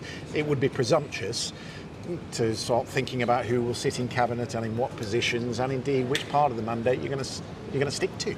Yeah, I mean, I was up with his team in a working men's club, basically based there, and all they were focused on was knocking on doors in Makerfield. They weren't focused on what to do when they come to run the country. I think some people have thought maybe this transition period could run through to September, but Keir Starmer's made it absolutely clear if there's a coronation, there's no contest. He expects the new Prime Minister to be in place on the 17th or 18th of July. That means, incidentally, that a European-UK summit that was scheduled for the 22nd of July could well be postponed until later in the year. But, this is something that Andy Burnham, he's given a few ideas of what he thinks. He's quite often been forced to retreat when put under some scrutiny about what this would actually cost. And so he's coming down with this, not exactly a blank sheet of paper, but certainly we need to sketch things out. And as Alva was saying, there are a whole load of people who would like to be now in Team Andy, because the guy arriving there is going to need a completely new team, and a load of people have got a chance to be running the country unexpectedly, just a few weeks' time. And I think that the big question, certainly that everyone across the road in Parliament is talking about, is who will Andy Burnham's Chancellor be? That's really the thing that Wes Streeting's statement has got everyone talking about, because there's a big paragraph in the middle of that about Wes Streeting's personal economic vision and progressive capitalism, which we've heard him talk about quite a bit in recent weeks. So people are interpreting that and him rowing in behind Andy Burnham as a suggestion, definitely reading between the lines, that Wes Streeting wants to be Andy Burnham's Chancellor. But then I think the other question is, has he already been given that job? Is that the subtext here?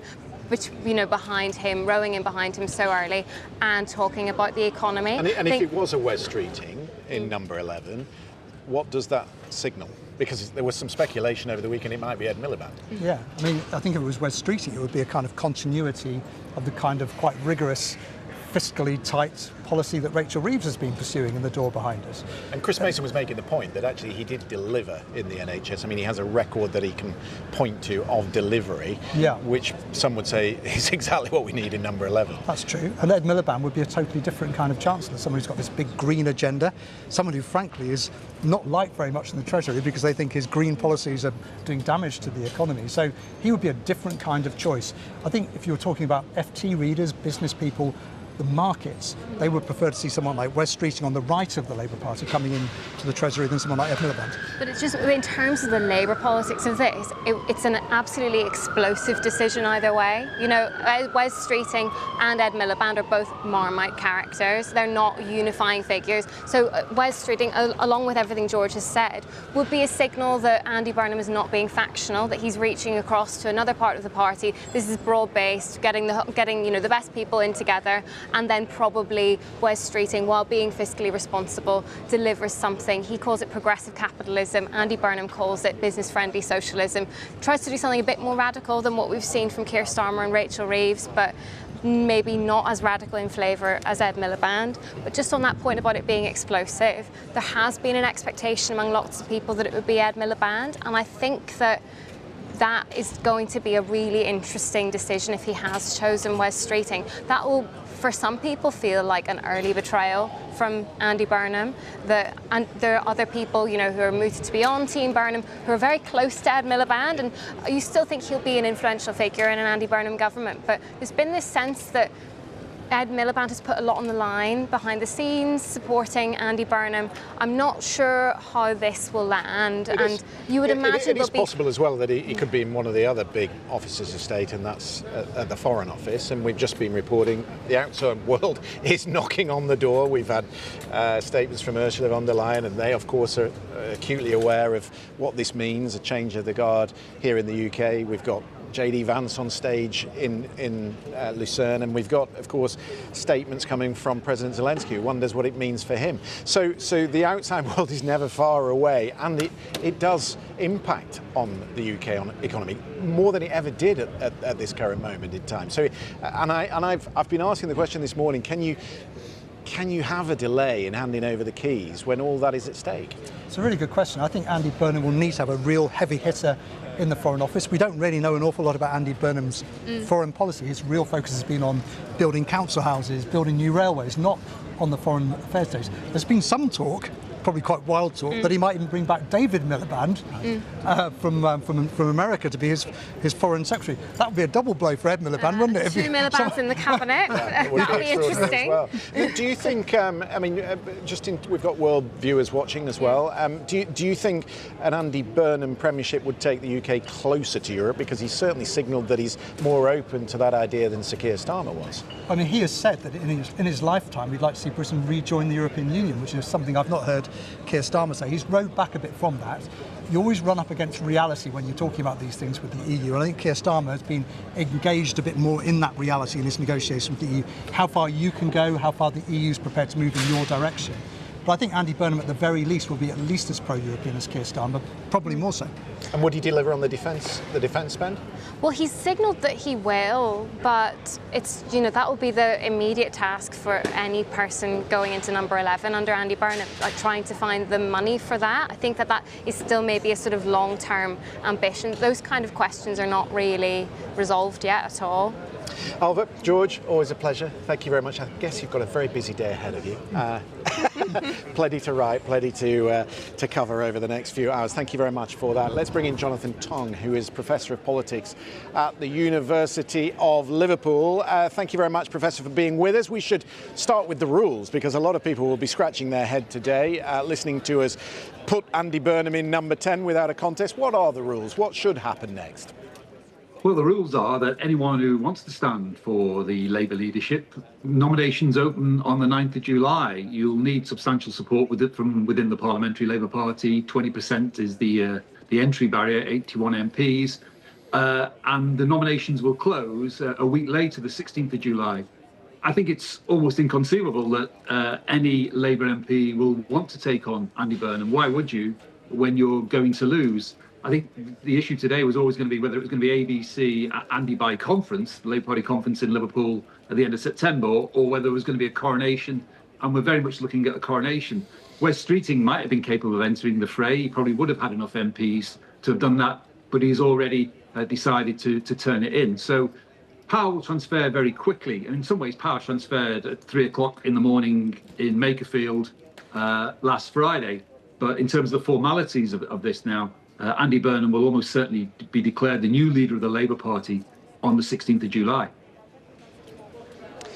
we've been here before, where a Prime Minister has walked through the door without an election, and there's been some commentary this weekend from opposition MPs that we need a change to the legislation, that if there is a change behind the door of number 10, that we need another election. Do you think there is a problem of constantly changing Prime Ministers mid-term? I think it is a problem. I mean, there is a credibility problem. It's a theatre of the absurd where we've had now 5 Prime Ministers, or will have by September at the latest, and we've had a single general election. I think there is a democratic deficit there. But let's face it, I think the chances of Andy Burnham, whilst his leadership will almost certainly give a big fillip to the Labour Party in terms of popularity, I think the chances of him calling a general election are vanishingly low. When you've got more than 400 Labour MPs, why would you want to risk that?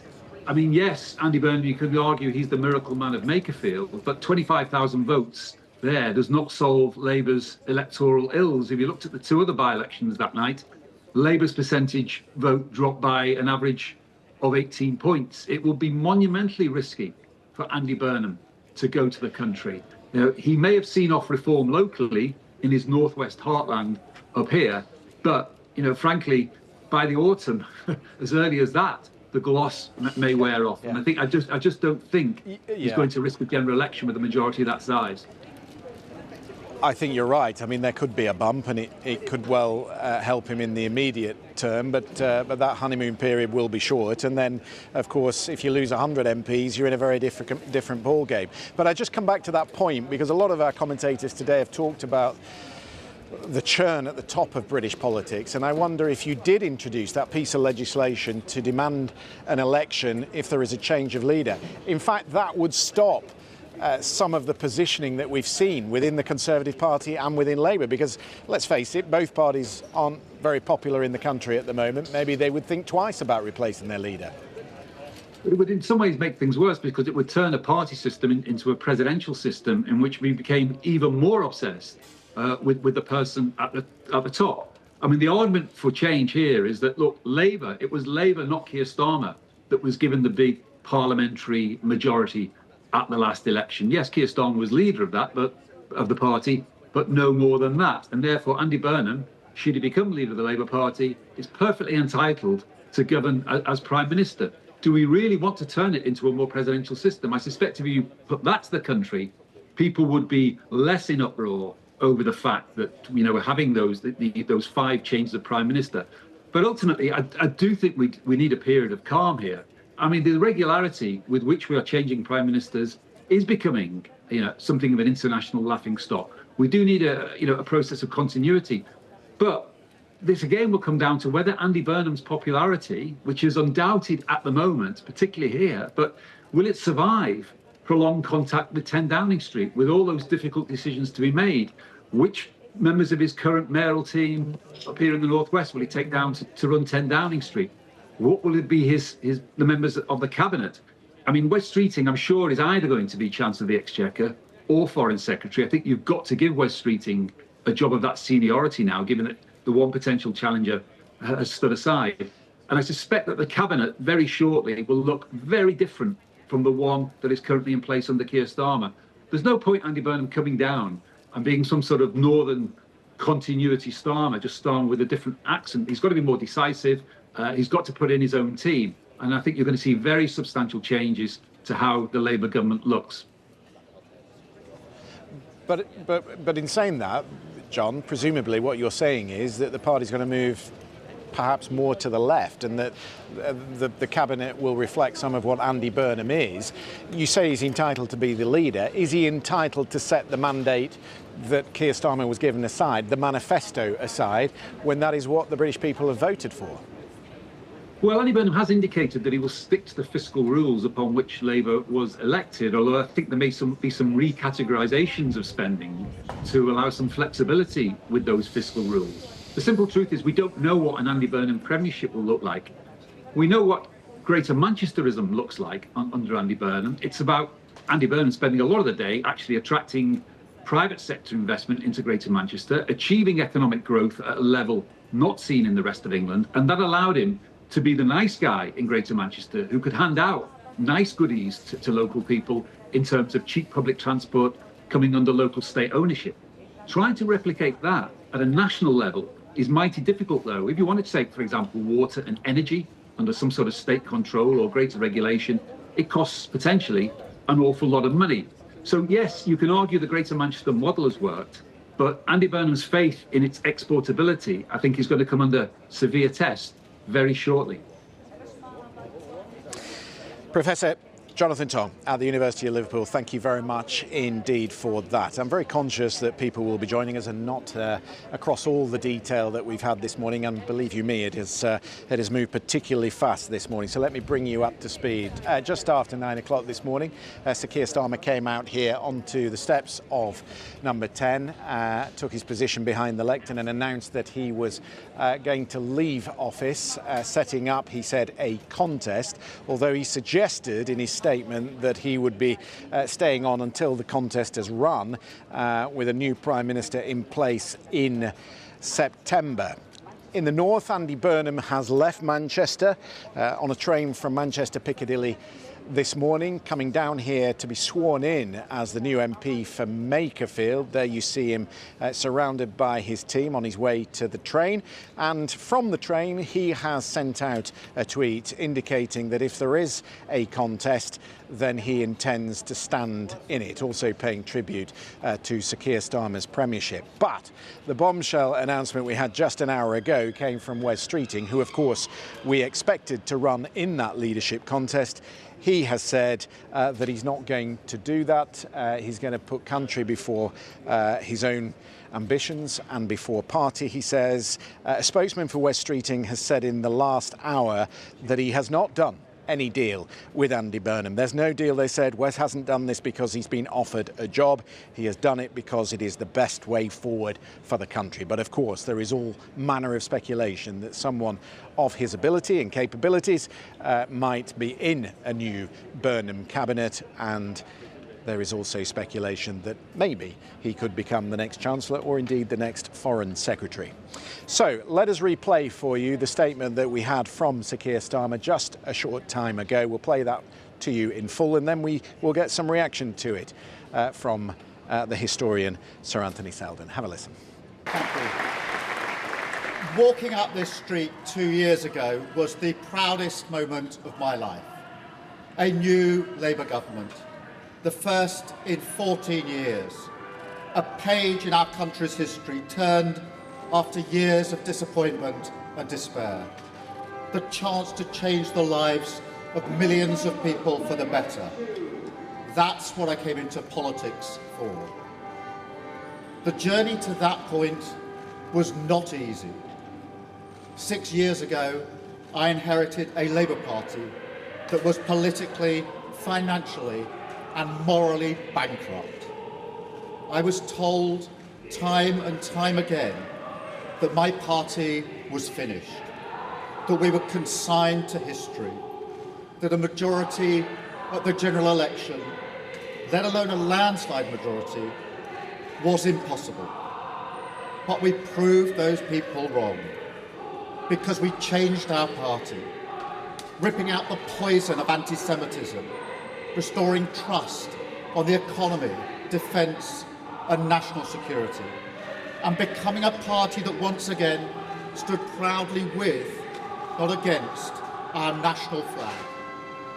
The hard work of change was with a singular purpose, not power for power's sake, but to change Britain for the better, to build a fairer country with dignity and respect, where everyone is seen, everyone is valued, wealth and opportunity for all, not just the privileged few. And look at what we've achieved in just 2 years. An economy that is stronger, growing faster than our peers, wages rising faster than inflation in every single month since we came to power, investment secured, infrastructure being built, an end to austerity with the fastest fall in NHS waiting lists for 17 years, the biggest improvement in rights for workers and renters in a generation, the biggest uplift in defence spending since the Cold War. Small boat crossings falling, asylum hotels closing, protecting young people from social media, and 500,000 children being lifted out of poverty because of the choices that I made. Our reputation in the world restored, with Britain once again standing up for decency, respect and the rule of law, securing trade deals, standing with Ukraine, standing up for our values and rebuilding our relationship with our allies in Europe. Change promised by a Labour government, change fought for by a Labour government, change delivered by a Labour government. But I know the question being asked now is not who was best placed to change the Labour Party, to take us into power and to begin the vital work of improving lives for millions of people. Those questions have been answered. The question my party is asking now is whether I am best placed to lead us into the next general election. I have heard the answer of my parliamentary party to that question, and I accept that answer with good grace. Every decision I've taken has been about putting the country I love first. That is why I will resign as leader of the Labour Party. I have spoken to His Majesty the King this morning to inform him of my decision. I will ask the National Executive Committee of the Labour Party to set out a timetable with nominations opening on the 9th of July and completed by the summer recess. In the case of a contest, this will ensure a new leader is in place before Parliament returns in September. I will remain in post as Prime Minister until the contest is complete, and I will do everything I can to ensure an orderly handover of power. I will also give my successor my full and unequivocal support, knowing that they will inherit a Britain that is far stronger and fairer than the one I inherited 2 years ago, better prepared for the challenges ahead and better able to ensure the Labour Party secures a second term in office. I want to thank all of those friends and colleagues who have been at my side for these past 6 years or so, for their incredible commitment, service and support.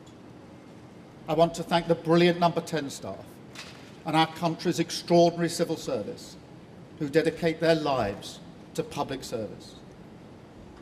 And when I leave the biggest job in the country, I shall spend more time on the most important job, being the best husband I can to my fantastic wife Vic, who has been a rock by my side through good times and bad, and being the best dad I can to my beautiful children, who are my pride and my joy. Thank you very much.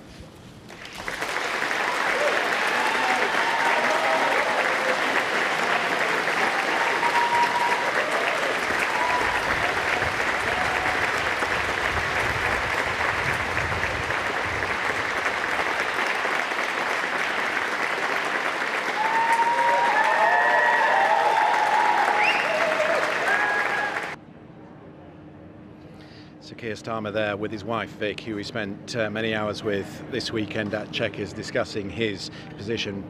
This was not a decision that Sir Keir Starmer took lightly, and indeed all the way up to Friday was telling us that if there was a leadership contest he intended to stand in it. But the messages coming from the party, as he said there, and from around the cabinet table suggested to him probably yesterday that the game was up, and so he will stay in office for now, but just how quickly he will leave Number 10 Downing Street remains to be seen, now that it does look, to all intents and purposes, as if Andy Burnham will be replacing him. Let's get a view then on all of that from Sir Anthony Selden, British political historian who wrote the biographies of several prime ministers, including John Major, Tony Blair, Boris Johnson and Liz Truss. And I think the last time we were together, Sir Anthony, you were saying it's proving quite difficult at the moment to finish one before you have to start on another.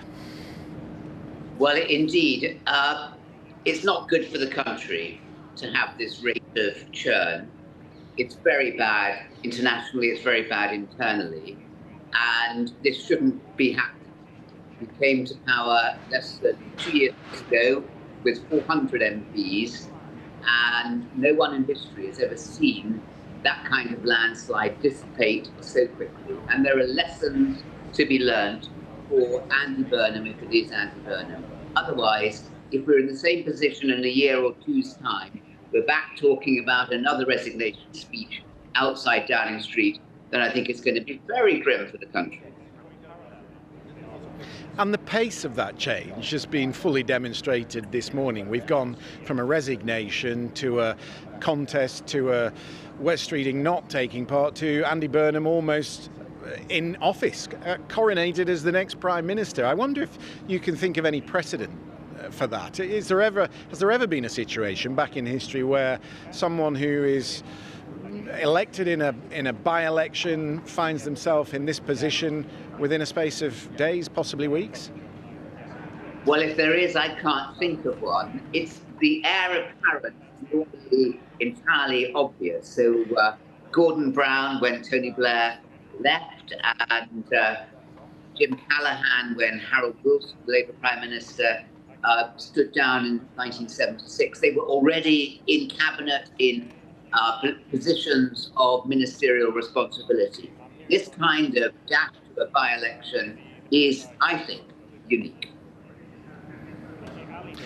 There is some history, of course, behind Andy Burnham's bid for the leadership. It's 3 times lucky. Twice he was defeated. What is different about Andy Burnham 3.0? What's different is that we've had a burnout of Labour leaders. They haven't managed to find somebody who had been able to convince the country or indeed their own membership defeats in 2015, 2010, 2015, 2017, 2019. So they haven't been able to alight upon somebody with that popular appeal. So what does Burnham offer that Starmer, who we've heard very eloquently and emotionally just there, what does he offer? He offers optimism, and he offers charisma, and he offers a sense of purpose that is shown in Manchester, where he's got things done. And that's the thing that the country needs to have. It must have optimism. It must have a story about how Britain's going to come through this difficult financial, economic, and international foreign defence crises, but still come out on top. And how he is going to take countries through that, it's going to be very painful. Make no mistake. If Burnham, if it is Burnham, tries to be popular, he'll be out. It will not work. Pain, sacrifice all round is going to be required. I mean, look, it's hackneyed to go back to Churchill, totally different in 1940, but not different in this respect. It required pain and sacrifice from across the country to get the country to a better place in wartime. This is peacetime, very, very different. And yet, war coming in from Russia, war in the Middle East, rising prices, acute difficulty. Burnham cannot fail. If he fails, it will be bleak for the country. And if he tries to be popular, spends money that the country doesn't have, tries to institute schemes that worked up in Manchester to please the centre-left of his party, it will not work. He needs to just dig deep and say there's no alternative to this. Follow this and we will come out to a better place. So, interesting times. And no one could say this is not an interesting time for British politics. No, nobody could say that. Sir Anthony Selden, thank you very much for that. I can show you some pictures from above the Palace of Westminster this afternoon. Lots of focus, of course, because Andy Burnham is incoming for a swearing-in ceremony this afternoon here in Westminster, and is on the train currently from Piccadilly, tweeting that he intends to bid for the leadership, and it will be interesting, as I've been saying all morning, just to see who gathers around him today and what sort of speculation there is about the numbers of people, the number of Labour MPs that are throwing their weight behind him. Obviously, when a Prime Minister makes an announcement like Sir Keir Starmer did this morning, power drifts away almost immediately, and yet here we are trying to look back for a time on the legacy of the Prime Minister. Let's do that in the company of Ben Chew. BBC Verify's Ben Chew has been looking at Sir Keir Starmer's record. David Lammy came out quite promptly this morning to set out what he thinks is the legacy. Ben, what do you make of it? Well, let's start with what Keir Starmer said was this government's priority: growth, economic growth. So they also said when they were campaigning to be in power that they would deliver the fastest sustained economic growth in the G7 group of nations. And they did actually manage that. In the first quarter of 2026, the UK had the fastest growth in the G7. But it is worth pointing out, Christian, that most economists do not expect that to last. So the International Monetary Fund's latest projections suggest that the UK overall in 2026, over the entire year, will have lower growth, less fast growth than the US and Canada, and also in 2027 as well. And of course, we all know why the UK has been hit particularly hard by energy crises, and the latest one in the Gulf. But let's also talk about immigration, of course, which has characterised so much of the criticism of this government. Now, interestingly, net migration has come down pretty rapidly under Sir Keir Starmer. It's come down to 171,000 in 2025. That's the latest estimate from the Office for National Statistics, down from a peak in 2023 of more than 900,000. And of course, small boats, that's been another key focus. Arrivals of small boats have continued to rise under Keir Starmer, but in 2026 so far, relative to 2025, they are down around 40%. So some progress there. On Verify, we've been looking at lots of other measures as well, such as the cost of living, what's happened to domestic energy prices, what's happened to NHS waiting lists, what's happened to benefit spending. You can read all about our analysis there in a more rounded way on the BBC website, Christian. Ben Chew in the newsroom, thank you for that. Do have a look on the BBC Verified webpage, plenty of detail there. Just let me remind you about that letter that we had from the former Health Secretary, Wes Streeting, this morning, who we fully expected to stand in a leadership contest. We could spend the summer, he said, exaggerating small differences, or we can roll up our sleeves and help him to deliver the change our party and our country needs. This is the choice that I am making. And I hope that everyone else will back Andy too. Let's go to Kasia Madeira, who is in North London in Sir Keir Starmer's constituency. Has there been reaction, Kasia, this morning to the announcement that we've had? Christian, in all honesty, most people aren't surprised, the ones that we've been speaking to. They say it's a long time coming. But let me just give you a bit of the geography when it comes to where we are, because this is a fascinating constituency, incredibly diverse. We're in Camden, which falls within Sir Keir Starmer's constituency of Holborn and St Pancras. And like I say, it's extremely diverse. Anybody that knows this place will know that this is where there's a lot of nightlife, a lot of evening attractions. Coco, the nightclub behind me, for those a little bit longer in the tooth like me, that used to be Camden Palace. Many a happy night spent there.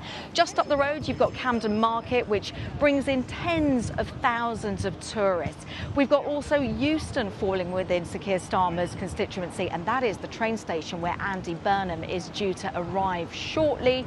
Next to Euston, you've got St Pancras, which is also the place where those Eurostar trains go to Amsterdam, to Paris, linking Europe with the UK, something that, of course, Sir Keir Starmer wanted to do as he was campaigning back in 2024. Now, that's also the area where you've got the Knowledge Quarter, where the big tech companies are. You've got Meta there, you've got the Guardian there, you've got pharmaceutical companies. So really showing you the wealth of this constituency. But And this is the big but. Not far from here, literally 5 minutes from here, you've got Somerstown. Now, Somerstown is an area which is ranked as one of the 20% of the most impoverished places in the UK. This is where child deprivation, poverty, pension poverty is really, really profound here.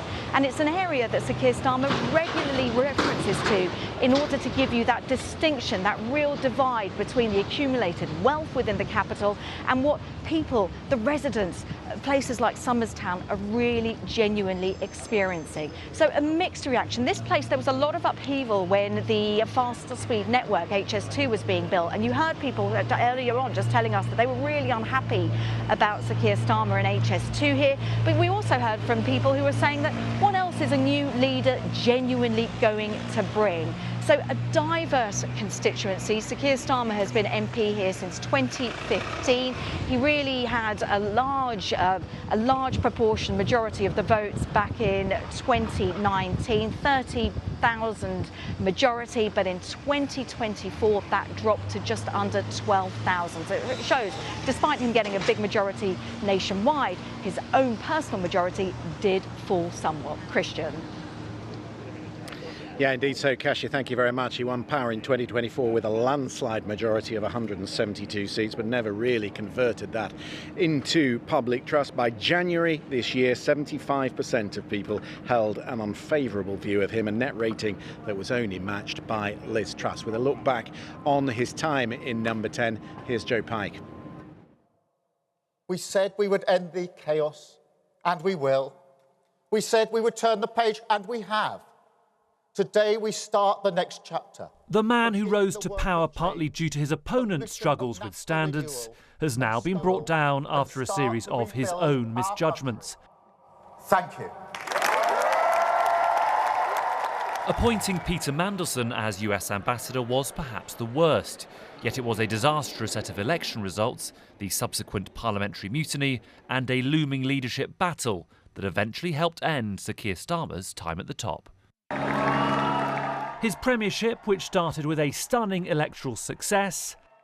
Our work is urgent, and we begin it today. Has been on the slide for months and will ultimately be remembered as one of early errors, wasted opportunities and plummeting popularity. Keir Starmer was named after Keir Hardie, Labour's first parliamentary leader. His life began in Surrey, the son of a nurse, and as he regularly reminded voters, a toolmaker. He studied law, appearing on TV in the 80s to discuss restrictions around acid house parties. Have you been to one? Week. I haven't. We have 100 inquiries. We've been advising the organisers. Hang on, why haven't you been to a party? How can you organise or advise me if you haven't been to them? Why haven't you been to one? In the same way that we advise burglars without being burglars. In 2007, he married Victoria Alexander, with whom he has 2 teenage children. And the following year, after spending decades in human rights law, he was appointed to be England and Wales's top prosecutor. Sir Keir was elected to Parliament in 2015 at the relatively late age of 52. Do you want to be Prime Minister? I'm not going to fall into that. No, what? It's like asking me whether I want to play for England. My son said to me the other day, shall I play for Arsenal or Chelsea when I grow up? I mean, that kind of conversation, I think, is that helpful. A pivotal moment in Starmer's rise was when, as Shadow Brexit Secretary, he flirted with the idea of a second EU referendum. It's right the Parliament has the first say, but if we need to break the impasse, our options must include campaigning for a public vote, and nobody is ruling out Remain as an option. But after he took over as Labour leader during the pandemic, Keir Starmer demonstrated a ruthless streak, suspending Jeremy Corbyn from the party he'd recently run, tacking to the political centre and turning around Labour's electoral fortunes in a single term. But while his lack of politics was to some his selling point, it also contributed to his downfall. Within weeks of Labour's 2024 landslide, the PM and Chancellor announced one of their most unpopular policies, cuts to winter fuel payments for pensioners. They reversed on that almost a year later. And there were other major policy U-turns on inheritance tax for farmers, welfare cuts and an inquiry into grooming gangs. Among his domestic legacy is the scrapping of the 2-child benefit cap, new laws to strengthen workers' rights and help those living in leasehold properties, as well as his social media ban for under-16s. So can I present the letter from the King? It was in foreign policy where the PM had more success. Dubbed Never Hear Keir for his frequent trips abroad, his initial handling of Donald Trump. This is a letter from His Majesty the King. It's an invitation for a second state visit. Resulted in a better trading relationship than many other countries. A document. He attempted to keep the US committed to Ukraine, diverged from Washington in recognising a Palestinian state, and more recently disagreements over Iran have fractured that friendship. You know, unfortunately, Keir is not Winston Churchill. Sir Keir Starmer achieved something remarkable in turning round his party's fortunes fast, but he failed to do the same with his country, and the speed of that failure has been remarkable too.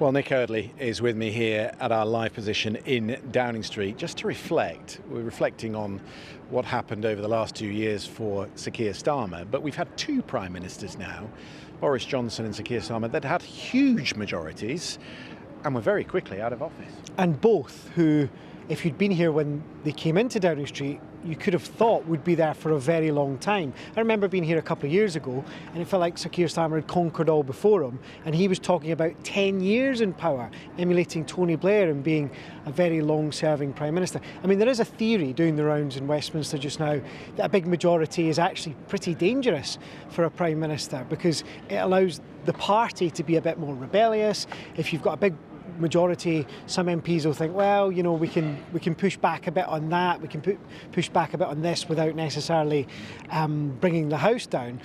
But that's happened too much for Keir Starmer on big issues, on welfare, on benefits, on elements of the decisions he made in his first few weeks about things like the winter fuel payment. There were just too many MPs. And is that where the charisma comes in? Because he was often criticised as being flyaway Keir, not being close to the Parliamentary Labour Party, not being down there in the palace talking to backbenchers. Did he just not carry them with him? There are Labour MPs who would tell you that Sir Keir Starmer was not good at selling the difficult things that he was trying to do. A lot of people started disliking him personally, not because they thought he was a bad person, just because he wasn't very personable and because the decisions that were being made in there felt like they were being made a million miles away. You often heard Labour MPs say, I don't really know the guy, I don't really know him personally, and I don't like his team, because they just tell you what to do and expect you to get on with it. So there is no doubt that Keir Starmer made a number of unforced errors, which led him to a place where he didn't really have natural allies in the Labour Party. He had a wing that was behind him, but if you were to look at who are the people who were there at the very last minute, were there enough of them? No. Nick Eardley, thank you very much indeed. That is it on BBC One. Our BBC One viewers can watch the 1 o'clock news. We will be on the news channel. Do stay with us.